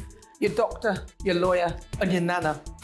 I'm not sure. So join me, Nana Aquare, at 3 p.m. every Saturday and Sunday, where we discuss the biggest topics of the weekend. Be ready for battle. Could you be quiet? What is this? It's my new It's teeth. your new Yes, I teeth. know. I don't bite. Well, not without a good reason. Always honest, always fun. Every weekend at 3 p.m. on GB News, the People's Channel, Britain's news channel. Your weekend starts here with Friday Night Live with me, Mark Dolan, 8 till 9 on GB News. Big stories, big guests and big laughs as we get you ready for a cracking weekend. That's Friday Night Live with Mark Dolan. Fridays 8 till 9 on GB News. Bring your own drinks. The admission's free. Tired of the usual focus-tested, pre-prepared Westminster runaround? Well, so am I. So you want higher taxes? Is your department to blame for this? Are you rethinking this policy? Every Sunday at 9:30, I'll be sitting down with those in power to get the truth about the issues affecting you. Let's be honest, we've known about the cost pressures of this project for years, not months. That's the Camilla Tominey Show, a politics show with personality. On GB News, the People's Channel, Britain's news channel.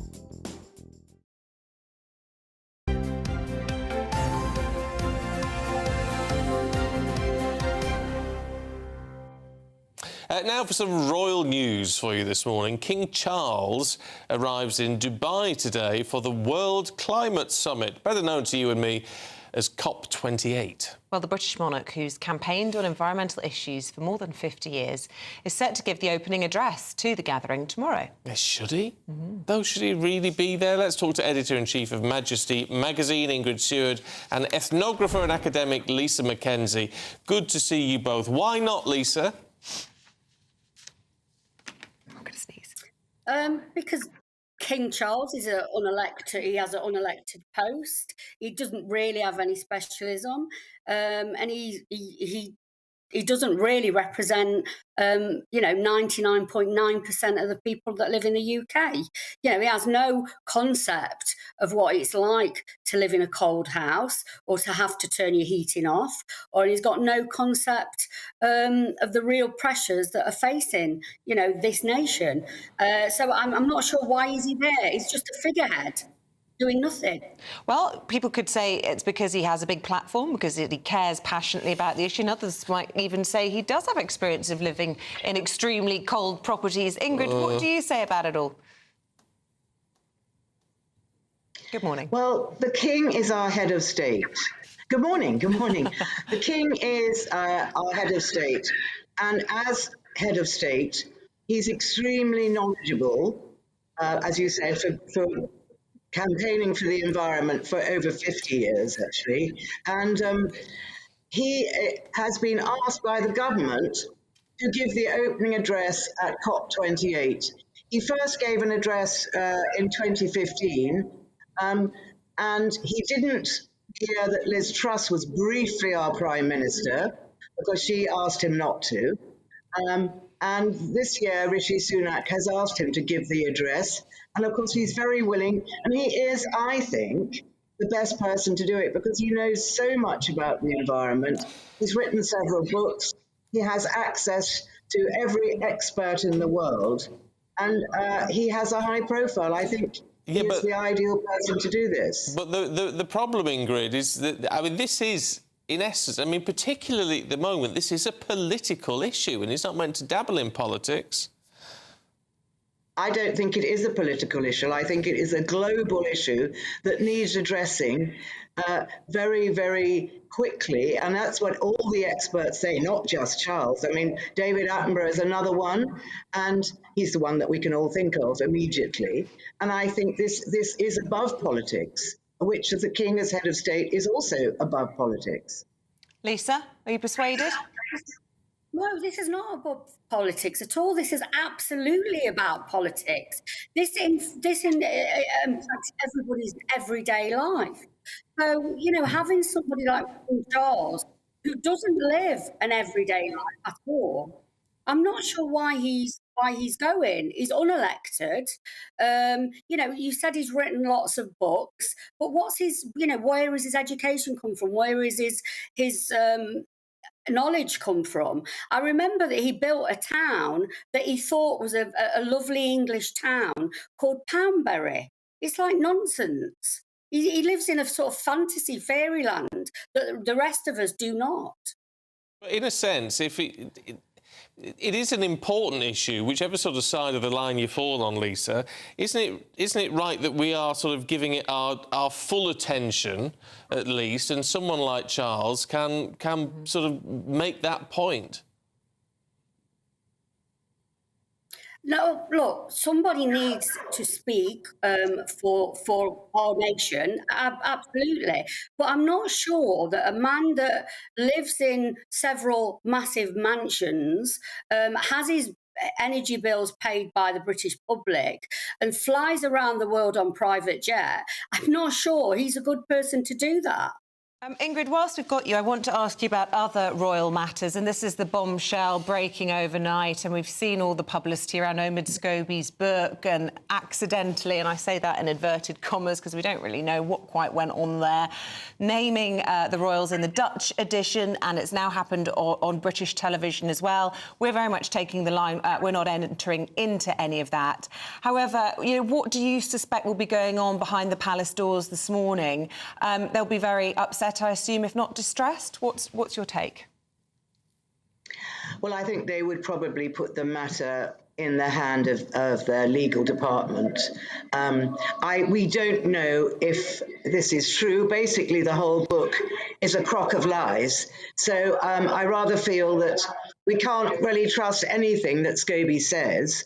And why is it in the Dutch version? Well, obviously, his lawyer said take it out of, you know, of the British-speaking versions, but he cannot know unless he had access to one of Meghan's friends. So if this is the case, I think that he's really put Meghan and Harry in an extremely awkward position, which we thought he didn't want to. So I think it's very dubious, the whole thing, but it was bound to get out because sadly, these things always do. But whether there's any truth in it or not, I don't know, and I don't suppose we'll ever know. Should it have been discussed on television? For me? No, sorry. Forgive me, Lisa. I was putting that one to Ingrid. I've lost your sound, I'm afraid. Oh. Well, Lisa, you have a pop then. Do you think we should have talked about it on television? Yeah. don't think we should be talking about it at all. It's tittle-tattle nonsense. We've got real issues to talk about in this country. We've got a housing crisis. We've got a cost of living crisis. What a group of very rich, very privileged, disconnected from the rest of us people are doing. You know, I'm not sure it should be on anybody's agenda, really. You know, we've got real issues in this country. Okay. I just want a final thought from Ingrid Seward on all of this. It would be very easy, would it not, for Meghan and Harry to squash all of this if they didn't have any connection to Eamonn Scobie's Endgame book and come out and say, we've got nothing to do with this, we haven't briefed, we certainly don't believe these particular people are racists, but we haven't heard anything. How problematic is that? Well, I think they've got to come out and say something. Otherwise, they look guilty by association. If they don't deny it, then that they are really going to have a lot of problems, a lot of legal problems. And remember, way back when Harry and Meghan first mentioned this in the Oprah interview, Harry said, I'm never going to mention, I'm never, ever, ever going to say who it was, and that's not what I want to do. So, but of course, when Meghan denied that they were involved with Scobie in the last book, she actually had to rescind her words in court and say, well, yes, she had briefed someone to brief him. But, I mean, at the end of all this, I think Scobie is basically unbelievable. So it's really, I think it's probably come to a stage when it's a matter for lawyers. OK, look, good to talk to you both this morning. Lisa, Ingrid, thanks very much indeed. Right. Well, on that note, should we talk about the sport? Yes, something less controversial. We don't need any lawyers for that, do we, Coity? Well, no, I don't think so. Maybe Majesty magazine could have a sports section. What do you think? Oh, yeah. Would It it just do a be column. It would all be polo. It would be polo, wouldn't it? That would be it. Yeah, I think so. That would be it. Racing. No Champions League. You'd be off to a bit of Cheltenham. racing. Yeah, that's true. True, yeah. Could we have a word with Ingrid? Yeah, Ingrid, there'd be no Onana in there, would there? There wouldn't be any Onana in there. Let's talk about Andre Onana. See, the thing is about Andre Onana, this is the Manchester United goalkeeper who, again, everybody's looking at and thinking, is he good enough? Manchester United, they drew 3-3 with Galatasaray yesterday. They went 2 up twice during the game.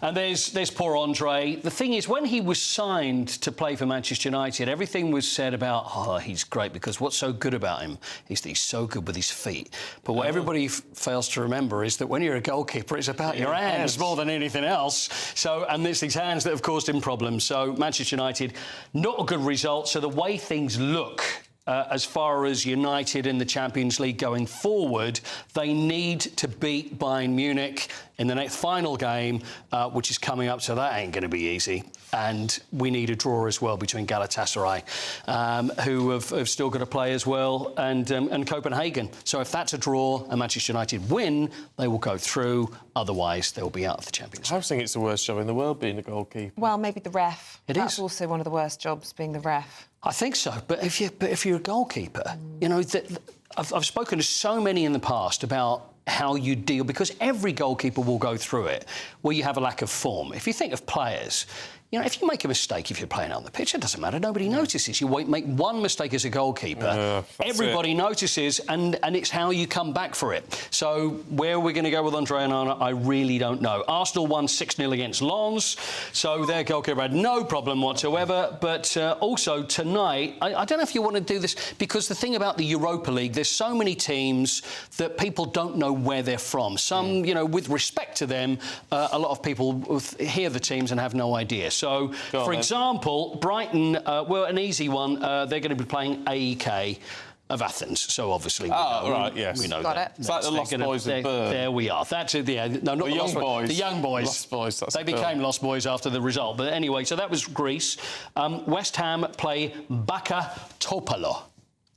Baka Topolo. This is Serbia. Macedonia. Serbia is. Stop it. Get out of here. How did you Do you remember that from that? It's unbelievable. Mic drop. Liverpool are at home to Lask Linz. Linz is in Sweden. No, go further south. Much further south. I was going to say. No, you're very close. Austria. Austria is right. 1-1. Lask, which is Linz Athletic Sporting Club, by the way. Oh, sounds Dutch. Yeah, well, it's just the way he says it. It's this way. I give us one more. How about Rangers are at home to Aris Limassol? Limassol.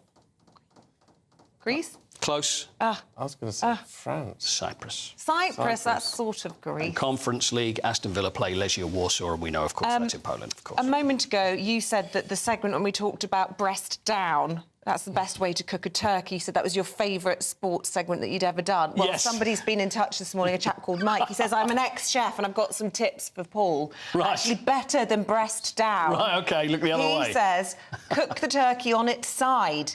Then turn it halfway through cooking. If you cook it on its breast or back, the juices run through the bone. Cooking on its side makes the juices run through the meat, ensuring moistness. So you have to flip it to its other side. Yeah. Breast side, not breast down now. Yeah. Fine, OK. Yeah. Thank goodness for that tip.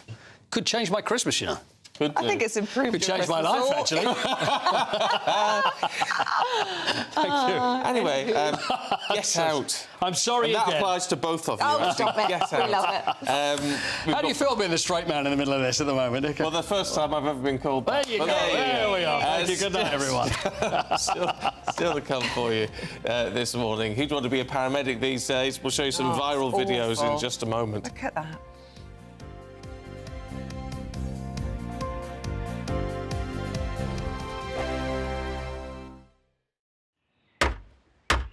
Who is it? We're here for the show. Welcome to the Dinosaur Hour with me, John Cleese. I was married to a therapist. And you survived? I thought we were getting Hugh Laurie. Second best. You interviewed Saddam Hussein. What's that like? I was terrified. I'm playing strip poker with these three. Oh! No, thank you. My CDs need to be put in alphabetical order. Are you going to be problematic again? The Dinosaur Hour. Sundays on GB News. Good afternoon, Britain. Good afternoon, Britain. Join us, Tom and Emily, To find out what's happening in the heart of Westminster. and why it matters to you. Weekdays from midday, we bring you the most compelling stories from across the United Kingdom. And from your doorstep to our inbox, That's right, we want to hear from you, GB News. Britain's news channel. I think the most exciting bit for me is talking to people. People who I think are ignored often by the major news channels. We're going to give news they want to hear. There's a voice there that needs to be heard. I think there's a chance here for a diversity of opinion to be expressed, which you don't find elsewhere. It's really exciting. We don't hold back. We're free to say how decisions that are taken here affects us all around the country. Only on GB News, the People's Channel, Britain's news channel. I'm Michelle Dewberry, and I'm not here to tell you what to think. I'd much rather hear what you have to say. So send in your opinions to gbviews@gbnews.com. Keep them clean, and you never know, I might read them out. With my panel here on Jubes & Co, we debate, we get stuck into the issues of the day on a show where all views are welcome, especially yours. GB News, the People's Channel, Britain's news channel. In the GB Newsroom, we bring you the news as it happens. With our team of dedicated journalists across the UK, we're ready to give you accurate reporting every day. When the news breaks, we'll be there with bulletins on GB News, the People's Channel, Britain's news channel. Your weekend starts here with Friday Night Live with me, Mark Dolan, 8 till 9 on GB News. Big stories, big guests and big laughs as we get you ready for a cracking weekend. That's Friday Night Live with Mark Dolan. Fridays 8 till 9 on GB News. Bring your own drinks. The admission's free. GB News, unlike other broadcasters, isn't obsessed with the London-Westminster bubble. We think there's a nation beyond the M25, and that's why we talk about the issues that matter across the land. Join me on State of the Nation, 8 to 9 o'clock, Monday to Thursday, on GB News. Daisy's listening, and you should too. Tired of the usual focus-tested, pre-prepared Westminster runaround? Well, so am I. So you want higher taxes? Is your department to blame for this? Are you rethinking this policy? Every Sunday at 9:30, I'll be sitting down with those in power to get the truth about the issues affecting you. Let's be honest, we've known about the cost pressures of this project for years, not months. That's the Camilla Tominey Show, a politics show with personality. On GB News, the People's Channel, Britain's news channel.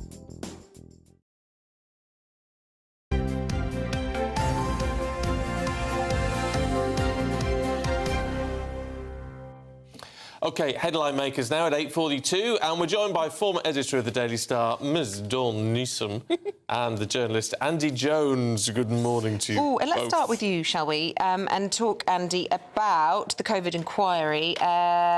We heard, yes, was this the COVID inquiry? No, Home Office. Right, totally wrong department. It's all right. Home Office Permanent Secretary was left speechless when asked a simple question. Tell us the story and then we'll throw to the clip. Well, do you ever get caught not knowing the information or not knowing your job? But I don't think it ever happens here, does it? So, Home Office Permanent Secretary was left speechless when Lee Anderson, when he asked a simple question at a select committee meeting of how many of boat arrivals have we deported in the last year? And they didn't know. And then how many have we deported in the last month? And they didn't know. In the last week. And again, they didn't know. And you sort of think, well, if you are in the Home Office and you don't know how many people we are deporting or indeed how many people we are letting in the country, then you aren't really the Home Office at all. Let's watch the clip. How many people travelling on small boats that's been refused asylum have been sent to a third country or back to their own country over the past 3 years? I don't think we have. I think we'll write to the committee with those numbers, Mr. Anderson. That's staggering. That's actually staggering. OK, then let's do it for the last year. I don't have a number for non-Albanian, non-FNOs. Perhaps they might be able to help you. Let's do last week then. Do we have any figures about anything?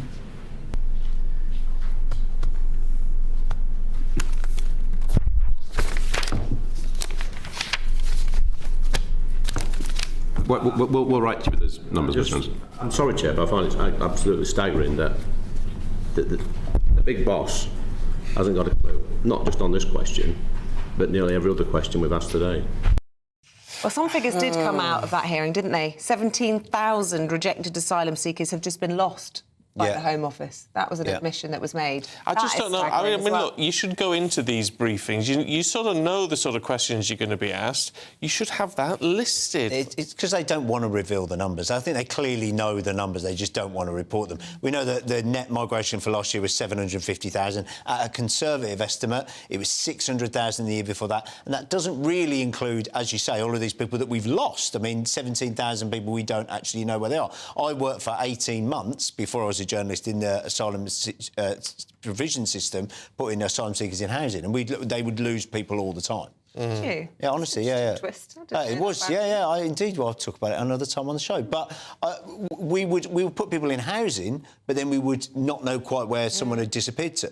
And it was sort of left to frontline staff to find them. But, of course, if people don't want to be found, it's very hard to find them. And there is so much black market work in the UK, whether it's car washes, takeaways, sandwich packing factories or whatever, that people can just remain completely hidden. We just don't know, do we? That's we don't know anything. The thing I like about that particular clip, though, because Lee was just being Lee, like, well, let's try last week then, shall we? And it's like, and these two chinless wonders were sitting there going, I'm not sure we have those figures. And it was just like, I think you're right. I think they did know them and just didn't want to say them. But they just look even worse. But they look pretty shocked that they were being asked. I know, exactly. Have notes, says a woman that's actually forgotten to bring her notes. You don't need notes, darling. You don't need them. I've forgotten the little list we're talking about. Oh, well, I'll tell you what's next. Thank you, I'll share yours. I'm going to talk about an emoji. Oh, God, a glasses emoji. Yes. But is it a glasses emoji? This is my question. Oh, here we go. Or is it a geek emoji? Because I use that for when I've been like, oh, I've been a bit sproddy and I've done my homework. You're actually, Isabel, right. It's actually officially the nerd emoji. OK. And this is a story, it's gone viral online, that's where it's come from. But the Times have done the story today. It's a boy, he's 10 years old, called Teddy Cottle from Oxfordshire. And there you are, there he is. God, now, that's his version of the emoji. He's drawn one that he didn't find upsetting, but he got quite upset by the official nerd emoji, that one. And he's posed with it as well. I don't think we've got that picture, unfortunately. I hate to say it, he looks just like the... Well, that is fine. Don't say it. No, he said that, and he saw it in school, and it's called the nerd emoji, and he said it wasn't a fair representation, and it made nerds a bit unfashionable. He didn't like the glasses or the goofy teeth, so he's written a little petition to Apple with his French teacher, who also wears glasses. And it's just a lovely, sweet little story. I'll tell you what, And Teddy. he's drawn his own Here's one the there. thing, Teddy. There's nothing wrong with being a nerd. It is cool to be a nerd now. But- Nerdy is good. Yes, but it doesn't mean you're a Embrace the nerd. just because you're wearing glasses. So I think No. we should have a nerd emoji and a glasses emoji. No, being a nerd's the only way to make money in this society now, isn't it? Zuckerberg, Musk, Steve Jobs, whoever else. But are you two holding hands out? She's No, sorry. And can I just say, she didn't ask permission. It's not warranted. here it's we an go. it's an Here we go. unwanted approach. It was an unwanted. Human resources. But the Could other sue you for that, you know, now The other this day and problem age. this poor little boy's got is that the nerd emoji has got goofy teeth.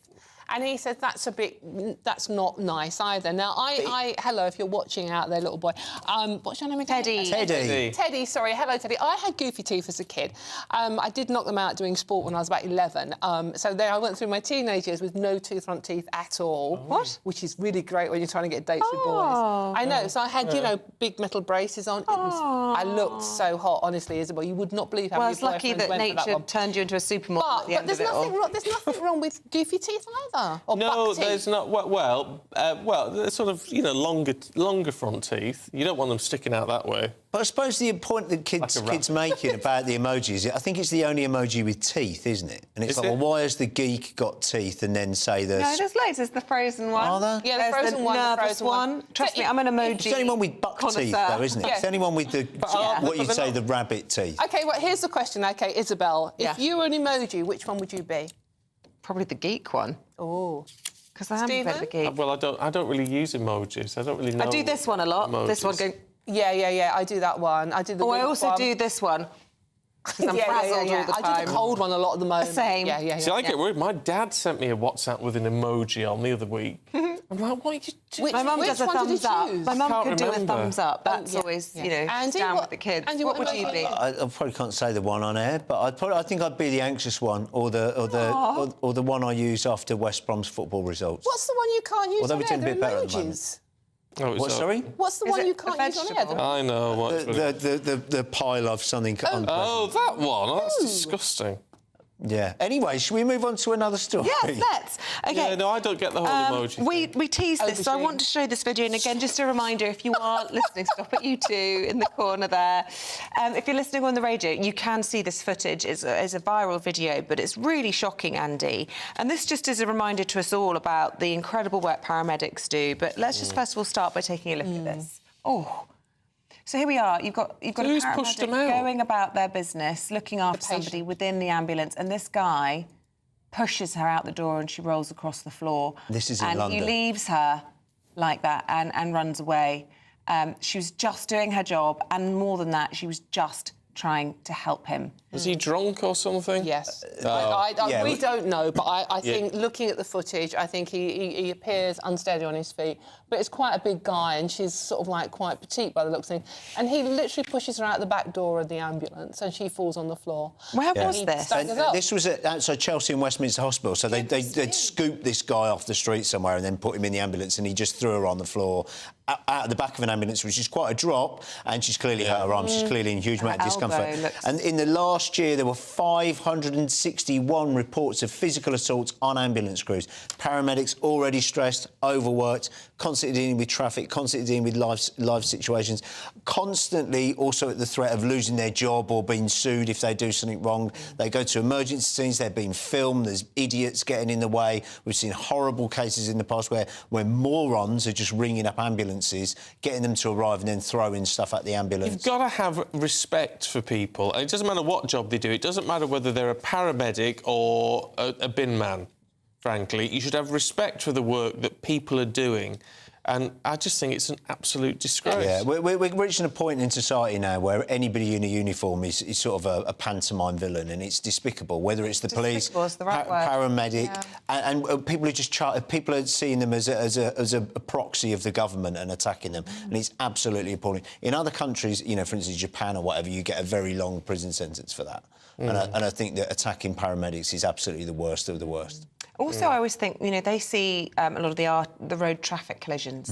Things that you should never have to see. And, you know, it could happen to any of us. You need them in your hour of Of course need. you do. Yeah, but you've got to treat them. You have this madness now in this country where we have so little respect for one another, but people in uniform who go into danger to protect us, like, you know, fire engines. People throwing stones at fire engines on the way to a shower. What is that about? You know, calling ambulances so they can attack the paramedics inside them. I don't think we do have enough respect for one another. That's what I mean. We don't. Actually. And police doing an arrest, getting filmed, abused, spat on for doing their job, and yet these self-same morons who are likely to get themselves into altercations and conflict situations, which they need the police or need a paramedic when they've been given a kick in, are then the first person that ring them when they need them. Let's change chat. I think we've got about a minute. Let's go have a look at Frankie Bridge, who's become Liz Hurley, Dawn. We have, yes. It's page 3 of the Daily Mirror, and basically the reason for the story is there are the return of 2 classic impulse fragrances from the 1990s. So they've hired Frankie Bridge to model various iconic outfits from that decade. One being the famous Liz Hurley dress from 1994. Doesn't really have the same cleavage drop as Liz Hurley's. She doesn't. It's a safety pin dress. It's iconic. She went to the premiere of, was it 4 Weddings and a Funeral with Hugh Grant, who was then her boyfriend. And Frankie Bridge, who is absolutely gorgeous, as indeed is Liz Hurley, who still is gorgeous, wearing this dress. Now, my story around this, I'm sorry, it's all about me this morning. You've got just 10 seconds. Quickly, when I was a reporter on The Sun, there were 5 female reporters on the entire news floor of The Sun, and when this dress first came out, we all were asked to wear this dress, and we all had to model this dress, and it went in the paper. And to my eternal shame, that is out there somewhere. Excellent. We shall Google that now. Thank you both very much indeed. Let's get the check on the weather. A brighter outlook with Box Solar, sponsors of weather on GB News. Good morning, welcome to your latest GB News weather update from the Met Office. It's going to be another chilly feeling day out there today. There will be some dry weather around again, but some further snow and sleet showers. We've got snow and ice warnings in force this morning across Northern Ireland, the south coast, as well as the northeast all the way through until lunchtime. Snow showers could bring some icy stretches. We could see some snow accumulating across the moors of Cornwall and Devon, as well as some snow to lower levels as far east as Wiltshire. It's going to be feeling very chilly despite any sunshine across central areas, only highs of around 4 or 5 degrees and a frost remaining for much of the day across Scotland. Tonight, then, we'll see a harsh frost once again for the bulk of the country. We'll also see some freezing fog patches pulling in off the North Sea. So parts of southeastern areas extending down towards Somerset could see some quite extensive fog by the morning. It's going to be another chilly one rurally, as low as around -6, -7 degrees, but towns and cities -2. So a very chilly start to Friday. Some sunshine, particularly across the west, Wales, much of Scotland as well. The wind direction starting to shift as well, so we'll see fewer showers across the east coast of Scotland, but there's still another ice warning in force for Friday morning, so still potential for some tricky driving conditions here. Another chilly feel tomorrow afternoon, and it will be feeling very cold into the weekend. Looks like things are heating up. Boxed Boilers, sponsors of weather on GB News. Just looking at what people are planning for Christmas. Dave, in Japan, they have KFC for Christmas. Well, I mean, why would you do that? Apparently a lot of people are having pizza for Christmas this year. Stephen says turkey on Christmas Day, of course, ham on Boxing Day, then turkey sandwiches or stew for the rest of the week. Good traditional response from you, Stephen. Chris says goose, easy to cook, doesn't need basting, doesn't go on forever like turkey, and the goose fat freezes for future roast potatoes. How do you do yours?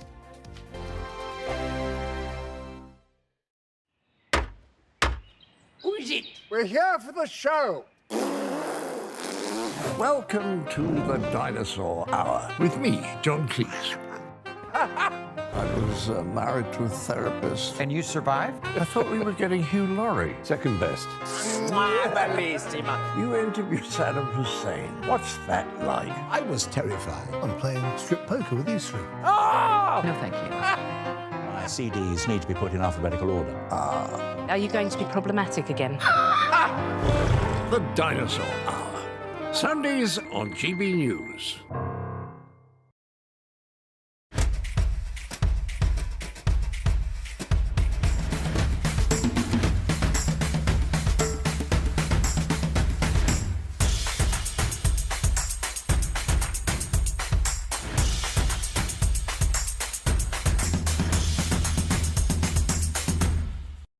Wake up to the headlines with Headliners every morning at 5 a.m.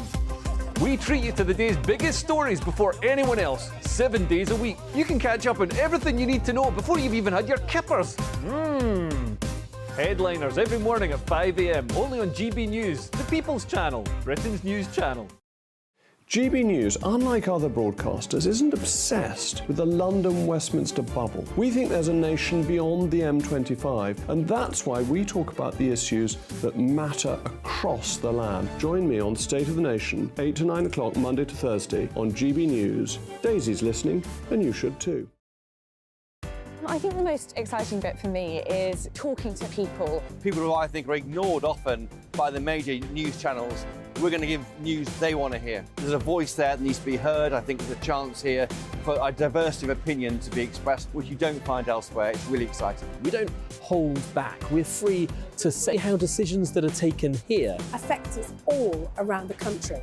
Only on GB News, the People's Channel, Britain's news channel. There's only 3 people you can trust in life: your doctor, your lawyer, and your nana.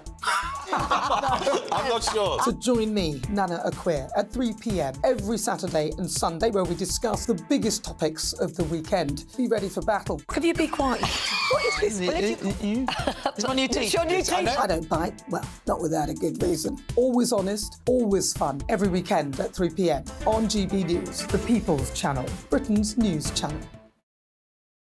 Your weekend starts here with Friday Night Live with me, Mark Dolan, 8 till 9 on GB News. Big stories, big guests and big laughs as we get you ready for a cracking weekend. That's Friday Night Live with Mark Dolan, Fridays 8 till 9 on GB News. Bring your own drinks, the admission's free.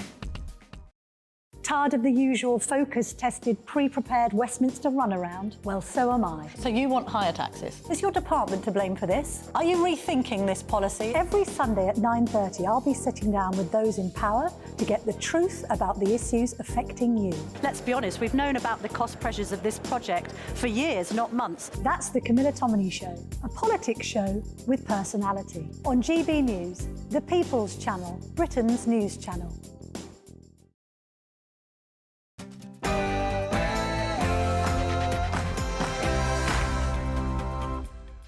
Good morning, it's coming up to 9 o'clock and it is Thursday the 30th of November and you're tuned into Breakfast with Stephen and Isabel. Here's what we've been covering so far on Breakfast this morning, and with tensions escalating around the world, is a terror attack in the UK just a matter of time? Mark White has the latest. Well, the Metropolitan Police are warning people in the run-up to Christmas to be extra vigilant, especially as large groups gather in crowds attending Christmas shopping and other Christmas events.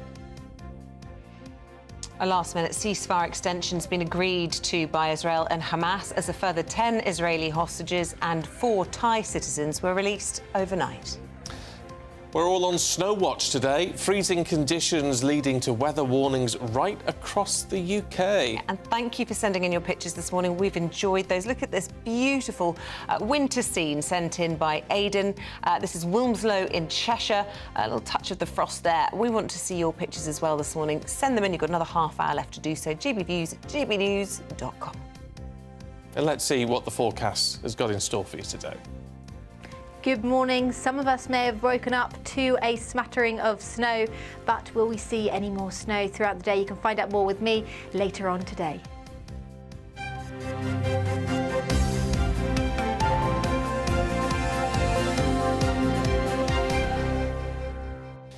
Well, a terror attack in the UK linked to the conflict in Gaza is just a matter of time, according to security sources talking to GB News. It comes as counter-terror police warn the public to remain extra vigilant in the run-up to Christmas. Well, Scotland Yard's head of counter-terror policing says there's no specific intelligence of planned attacks at the moment, but calls to the anti-terror hotline have gone up 700% since the conflict in the Middle East began on the 7th of October. Well, joining us now is GB News' Home and Security, Mark White. Good morning to you.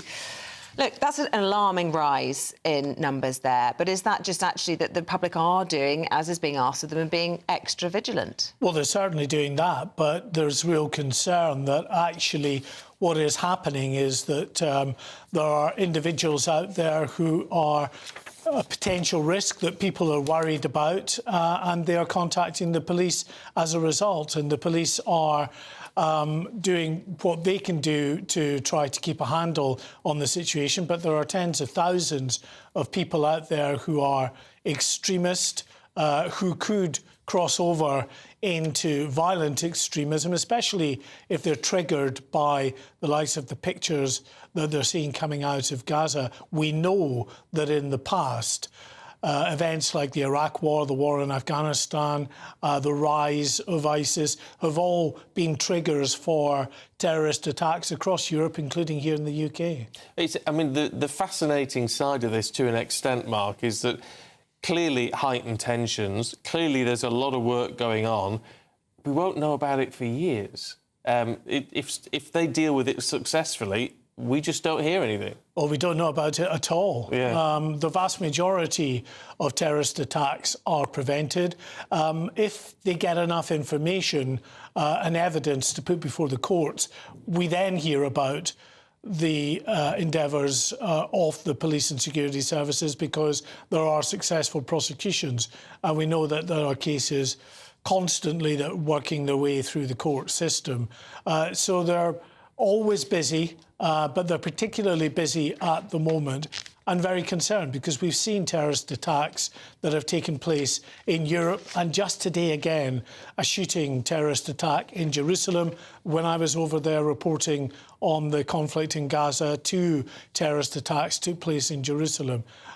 So people do get triggered by what they're seeing coming out of Gaza, the extremist messages that come out from those extremists using the internet, trying to encourage people to carry out attacks. And the difficulty that the police and security services have these days is that often you don't get the kind of sophisticated plots that involve multiple people all coming together, buying ingredients for bombs and things like that. It's usually just one person getting behind the wheel of a vehicle or grabbing a knife and carrying out an attack, and trying to get a handle on someone's mindset and whether they might be prepared to do that is clearly very difficult. Yeah, indeed. Mark, good to see you. Thank you.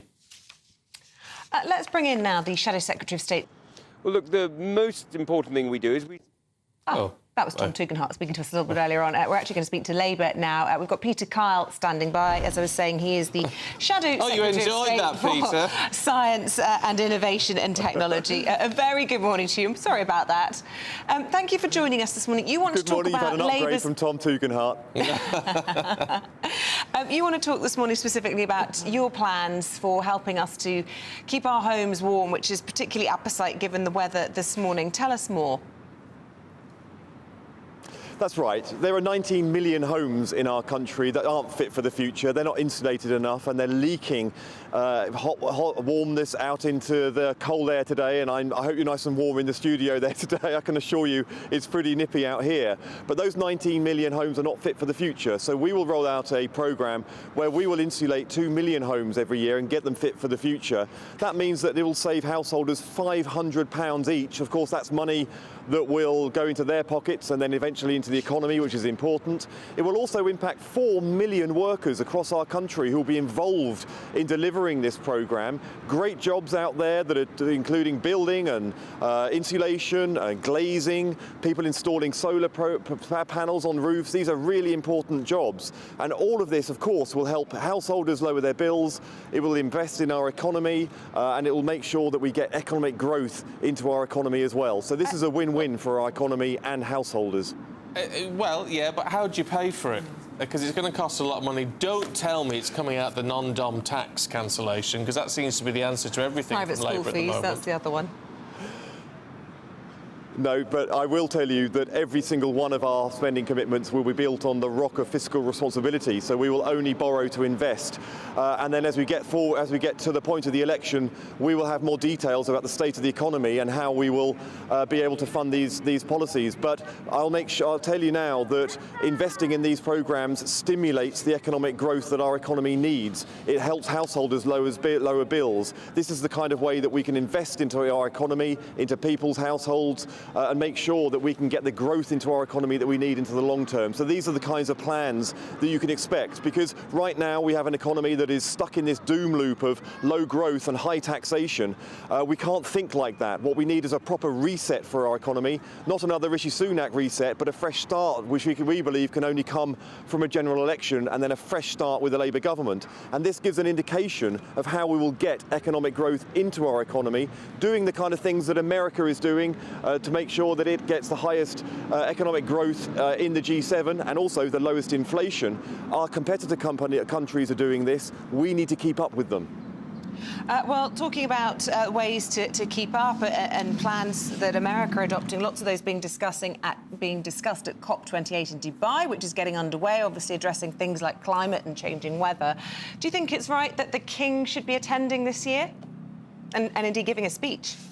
I do. The King is a great asset for our country, and this is something that he has championed long before it was a fashionable issue to talk about. He is very well respected around the world, and when it comes to bringing the influence that Britain needs to in order for the world to come together to, yes, tackle the challenges that we have, but also exploit all of the economic opportunities that will be created as we transition towards net zero, then we need to play our key assets, and the King is a key diplomatic asset for our country. So I am pleased he's there.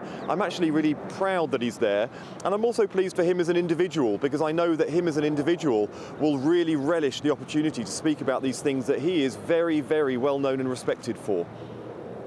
Can I just take you back, because you did mention everything being done on the rock of fiscal responsibility, which sounds great, but if Labour would do that as a government, why is Labour not doing that in local government when we've got Nottingham City Council declaring itself effectively bankrupt? I mean, it doesn't say much for how Labour's running things when it gets the reins of power, does it?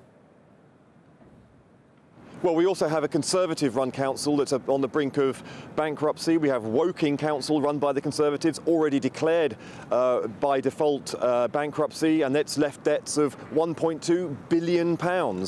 So what we see is that a situation where local authorities and local spending are as impacted by the low economic growth delivered over the last 13 years of Conservative government, and that's had a trickle down right the way through to local authorities, because the majority of money spent by local authorities actually comes from a grant from central government.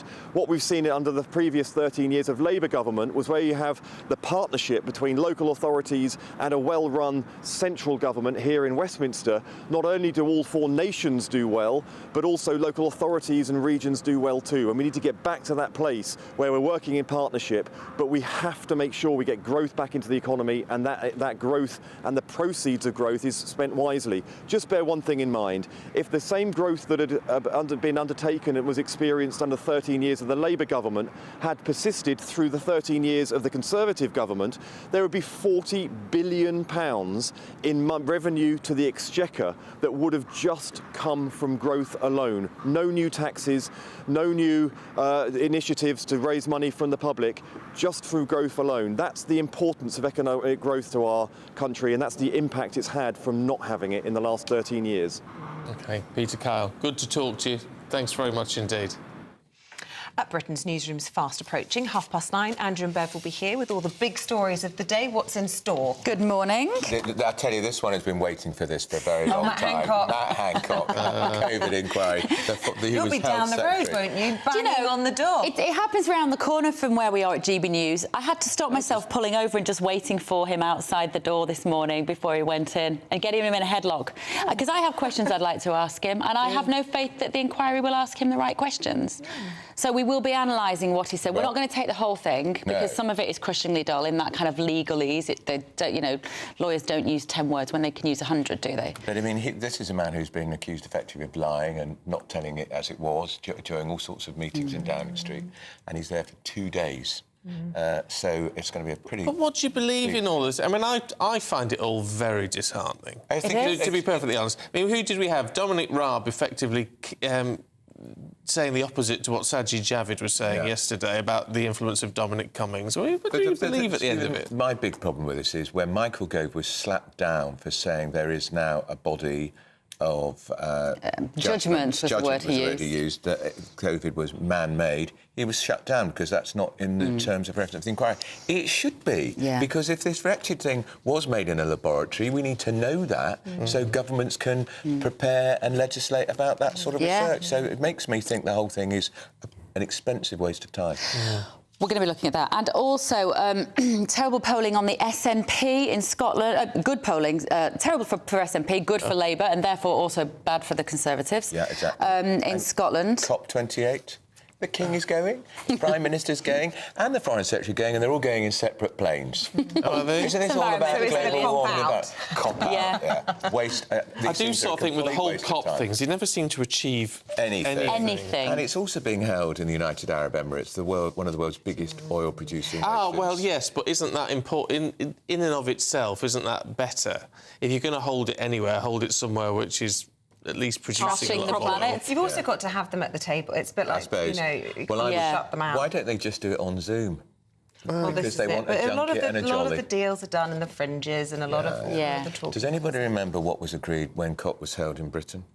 Well, the Glasgow one, COP26. Can you remember what was the... No, but someone cried. Who was crying? Alex Sharma. Alex Sharma had a good cry at the end. Well, we've got Ed Kemmel, who leads the Climate Party, which is a very interesting right-leaning, conservative-minded, really green party. And he's been to lots of COPs. He's not at this one. He's going to be with us instead to tell us what he thinks the point of it is. So he's always got an interesting take on it. Greta Thunberg is a bit anti-COP now, isn't she? Oh, she is. So it's greenwashing. Yeah, I think she's probably right. Who cares what she thinks? And also, I'm a celebrity a little bit. We're going to be the talking latest about rumble in the jungle. Nigel going head-to-head again with Nella Rose last night, and just evidence that some people can form a cogent argument and some people just can't listen or form any sort of... Yeah, but we get a lot of that in society now, don't you? That people only want to hear views they agree with. Yeah. Which just isn't healthy, actually. So depressing. And particularly that younger generation, I hate to say it, and I apologise to any young people who aren't like that who are watching, but she kind of evidences, she's what you might call a cry bully. So she's casting herself as the victim in this and sort of crying, whereas actually she's the one who's aggressively attacking Nigel. I think Nigel handled himself really well, and I think people can see that. I think people can see that his body language, his tone of voice, his argument was respectful, kind. Whether you agree with what he's saying or not, he makes an intelligent argument, and you know it's good to have different voices. She's just not doing herself any favours, though, is she? I mean, that argument with Fred Syriac, whatever he's called, who I don't really know, but all that about being so upset because he said he was old enough to be her father. Pathetic. I know. I mean, it's just like he clearly didn't mean anything by that. Aren't they? They're so easily offended. Yeah, it's sad, really. I've actually downloaded, well, somebody did it for me. Callum, the producer, downloaded the app so I can vote to keep Nigel in the jungle. Oh. Because you get 5 free votes, apparently. Do you? Yeah, on the app. Download the app. Oh, right. Have you not downloaded it?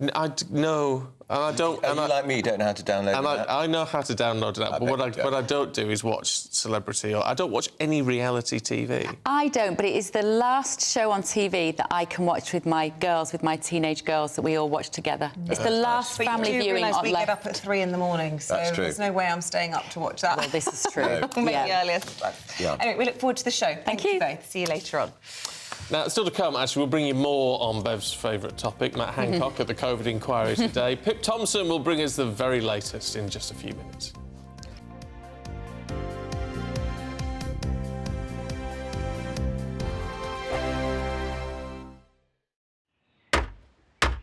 Who is it? We're here for the show.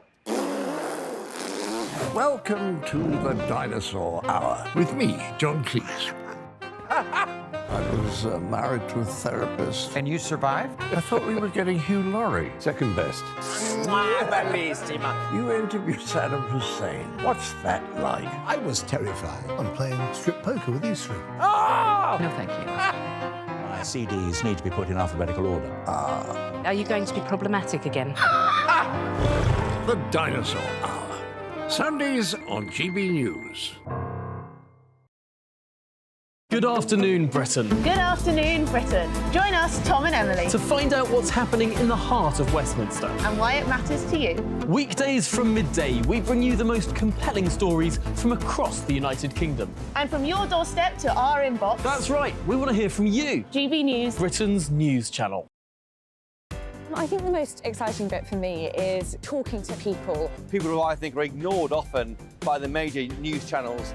We're going to give news they want to hear. There's a voice there that needs to be heard. I think there's a chance here for a diversity of opinion to be expressed, which you don't find elsewhere. It's really exciting. We don't hold back. We're free to say how decisions that are taken here affect us all around the country. Only on GB News, the People's Channel, Britain's news channel. I'm Michelle Dewberry, and I'm not here to tell you what to think.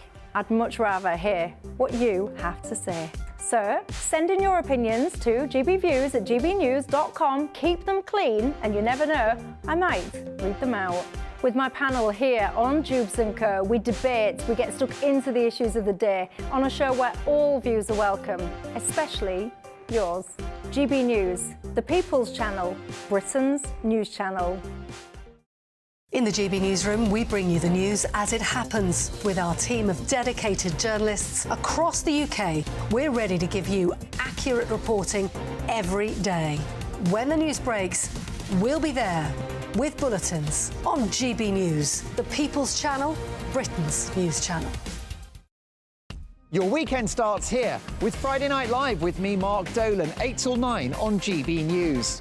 Big stories, big guests and big laughs as we get you ready for a cracking weekend. That's Friday Night Live with Mark Dolan, Fridays 8 till 9 on GB News. Bring your own drinks, the admission's free.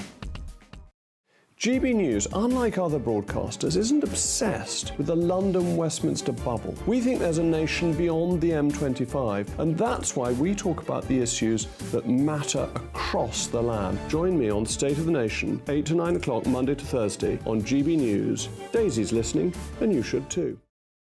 Tired of the usual focus-tested, pre-prepared Westminster runaround? Well, so am I. So you want higher taxes? Is your department to blame for this? Are you rethinking this policy? Every Sunday at 9:30, I'll be sitting down with those in power to get the truth about the issues affecting you. Let's be honest, we've known about the cost pressures of this project for years, not months. That's the Camilla Tominey Show, a politics show with personality. On GB News, the People's Channel, Britain's news channel.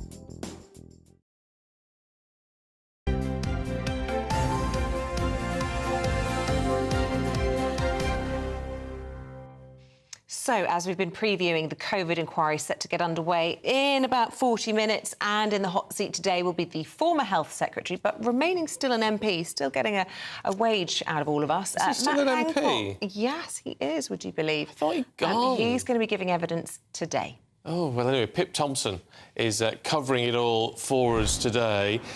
It's not going to be explosive, is it, in that sense? But it's going to be absolutely fascinating, Pip, to get his take on how this, particularly in the early days, how this was managed and who was leading the charge against COVID. Lots of questions to be asked of Matt Hancock, Stephen. It is his second time at the COVID inquiry. He got here pretty early, actually. He was here for about 8 o'clock this morning, and there's been a number of relatives of bereaved families that were waiting outside for him. I was just talking to one lady whose 72-year-old husband died in a care home just before lockdown. She was telling me how crucial it was for her to be here today. I will bring you that interview a little later on Britain's Newsroom. But Matt Hancock now sitting as an independent MP, but we remember him so well, don't we, from those COVID press conferences when he was Health Secretary. He used to update us on the social distancing rules and then was forced to resign in 2021 because he broke his own rules. Well, during the inquiry in the last few days, which has looked at the decision making that was taken during the pandemic, there has been lots of criticism of Matt Hancock from key witnesses. Now,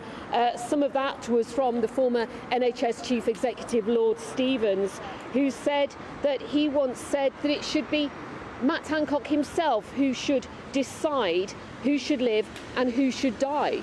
Fortunately, Lord Stevens said this dilemma never materialised, but he did say for the most part Matt Hancock could be trusted.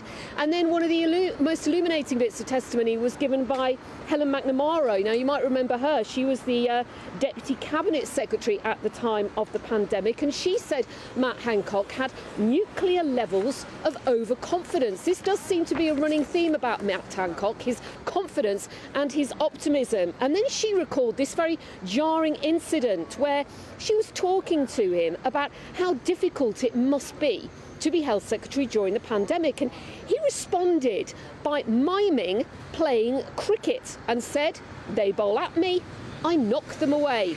Some of the most damning evidence about Matt Hancock, some of the most damning allegations was given by Dominic Cummings. We all know him very well, don't we? Boris Johnson's most senior advisor at the time of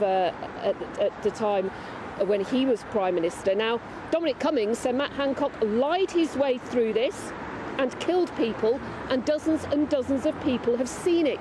Then again, in August 2020, the inquiry heard that Matt Hancock, in a message, said, "We face going into the autumn crisis with this," and I'll let you decide this word, but it is C bleep, "in charge still of the NHS." But I should say there has been some defence of Matt Hancock. Michael Gove, Minister for Cabinet Office at the time, he gave evidence this week, and he said, "I have a high opinion of him as a minister." So Matt Hancock starts giving evidence at 10 o'clock this morning. He's going to be asked plenty of questions, so many, in fact, that his evidence is likely to run into tomorrow. I will bring you the latest here on GB News. Pip, thanks very much indeed. I have to say that's it from me for now. You're going to keep my seat warm, I think, and I'll be back on Monday. You're doing a long stretch for us. I am, yes. I'm on today, Friday, Saturday, Sunday and Monday. So you just can't get rid of me. I'm looking forward to seeing you then. So thank you very much for your company. No, I am. Thank you for your company. I hope we've enjoyed all your stories about what you're going to cook for Christmas. Keep those coming in. Up next, though, it's Britain's Newsroom with Andrew and Bev. Good morning, welcome to your latest GB News weather update from the Met Office. It's going to be another chilly feeling day out there today. There will be some dry weather around again, but some further snow and sleet showers. We've got snow and ice warnings in force this morning across Northern Ireland, the south coast, as well as the northeast all the way through until lunchtime. Snow showers could bring some icy stretches. We could see some snow accumulating across the moors of Cornwall and Devon, as well as some snow to lower levels as far east as Wiltshire. It's going to be feeling very chilly despite any sunshine across central. And you know this true story about that.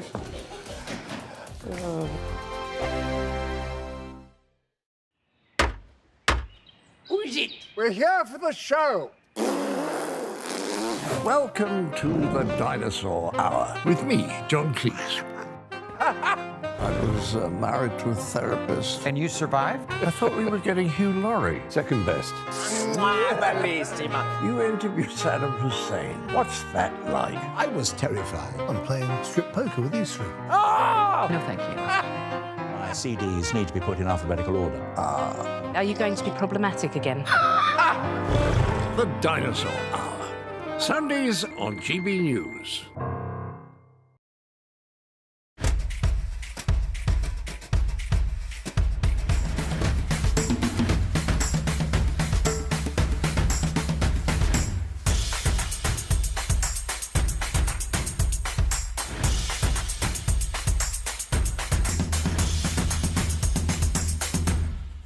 Wake up to the headlines with Headliners every morning at 5 a.m. We treat you to the day's biggest stories before anyone else, 7 days a week. You can catch up on everything you need to know before you've even had your kippers. Headliners every morning at 5 a.m. only on GB News, the People's Channel, Britain's news channel. GB News, unlike other broadcasters, isn't obsessed with the London-Westminster bubble. We think there's a nation beyond the M25, and that's why we talk about the issues that matter across the land. Join me on State of the Nation, 8 to 9 o'clock, Monday to Thursday, on GB News. Daisy's listening, and you should too. I think the most exciting bit for me is talking to people. People who I think are ignored often by the major news channels. We're going to give news they want to hear. There's a voice there that needs to be heard. I think there's a chance here for a diversity of opinion to be expressed, which you don't find elsewhere. It's really exciting. We don't hold back. We're free to say how decisions that are taken here affect us all around the country. Only on GB News, the People's Channel, Britain's news channel. There's only 3 people you can trust in life. Your doctor, your lawyer, and your nana. I'm not sure. So join me, Nana Aquare, at 3 p.m. every Saturday and Sunday, where we discuss the biggest topics of the weekend. Be ready for battle. Could you be quiet? What is this? It's on your teeth. It's on your teeth. I don't bite. Well, not without a good reason. Always honest, always fun. Every weekend at 3 p.m. on GB News, the People's Channel, Britain's news channel. Your weekend starts here with Friday Night Live with me, Mark Dolan, 8 till 9 on GB News. Big stories, big guests and big laughs as we get you ready for a cracking weekend. That's Friday Night Live with Mark Dolan, Fridays 8 till 9 on GB News. Bring your own drinks, the admission's free. Tired of the usual focus-tested, pre-prepared Westminster runaround? Well, so am I. So you want higher taxes? Is your department to blame for this? Are you rethinking this policy? Every Sunday at 9:30, I'll be sitting down with those in power to get the truth about the issues affecting you. Let's be honest, we've known about the cost pressures of this project for years, not months. That's the Camilla Tominey Show, a politics show with personality. On GB News, the People's Channel, Britain's news channel. Dubes & Co. Only on GB News. So I joined GB News because I was sick and tired of not hearing my views, hearing the views of the people that I know and love, never hearing them represented. I felt sometimes like I was going mad. Surely I cannot be the only person that thinks this way. And of course I wasn't ever the only person. It was just that the media were barely picking up the kind of views and perspectives that I and people that I knew had. Dubes & Co. Weeknights from 6. I'm Andrew Doyle. Join me at 7 o'clock every Sunday night for Free Speech Nation, the show where I tackle the week's biggest stories in politics and current affairs with the help of my 2 comedian panellists and a variety of special guests. Free Speech Nation, Sunday nights from 7 on GB News, the People's Channel, Britain's news channel. Hi then, Lee Anderson here.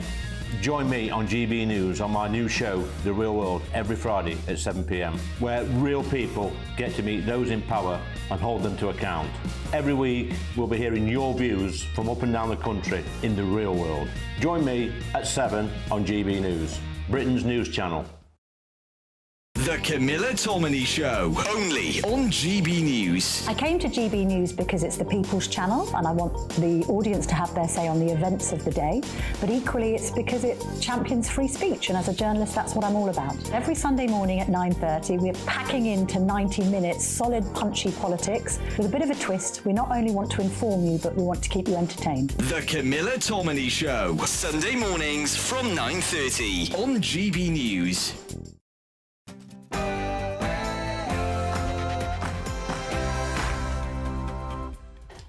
Good morning, it's 9:30 on Thursday the 30th of November. This is Britain's Newsroom on GB News with Andrew Pearce and Bev Turner.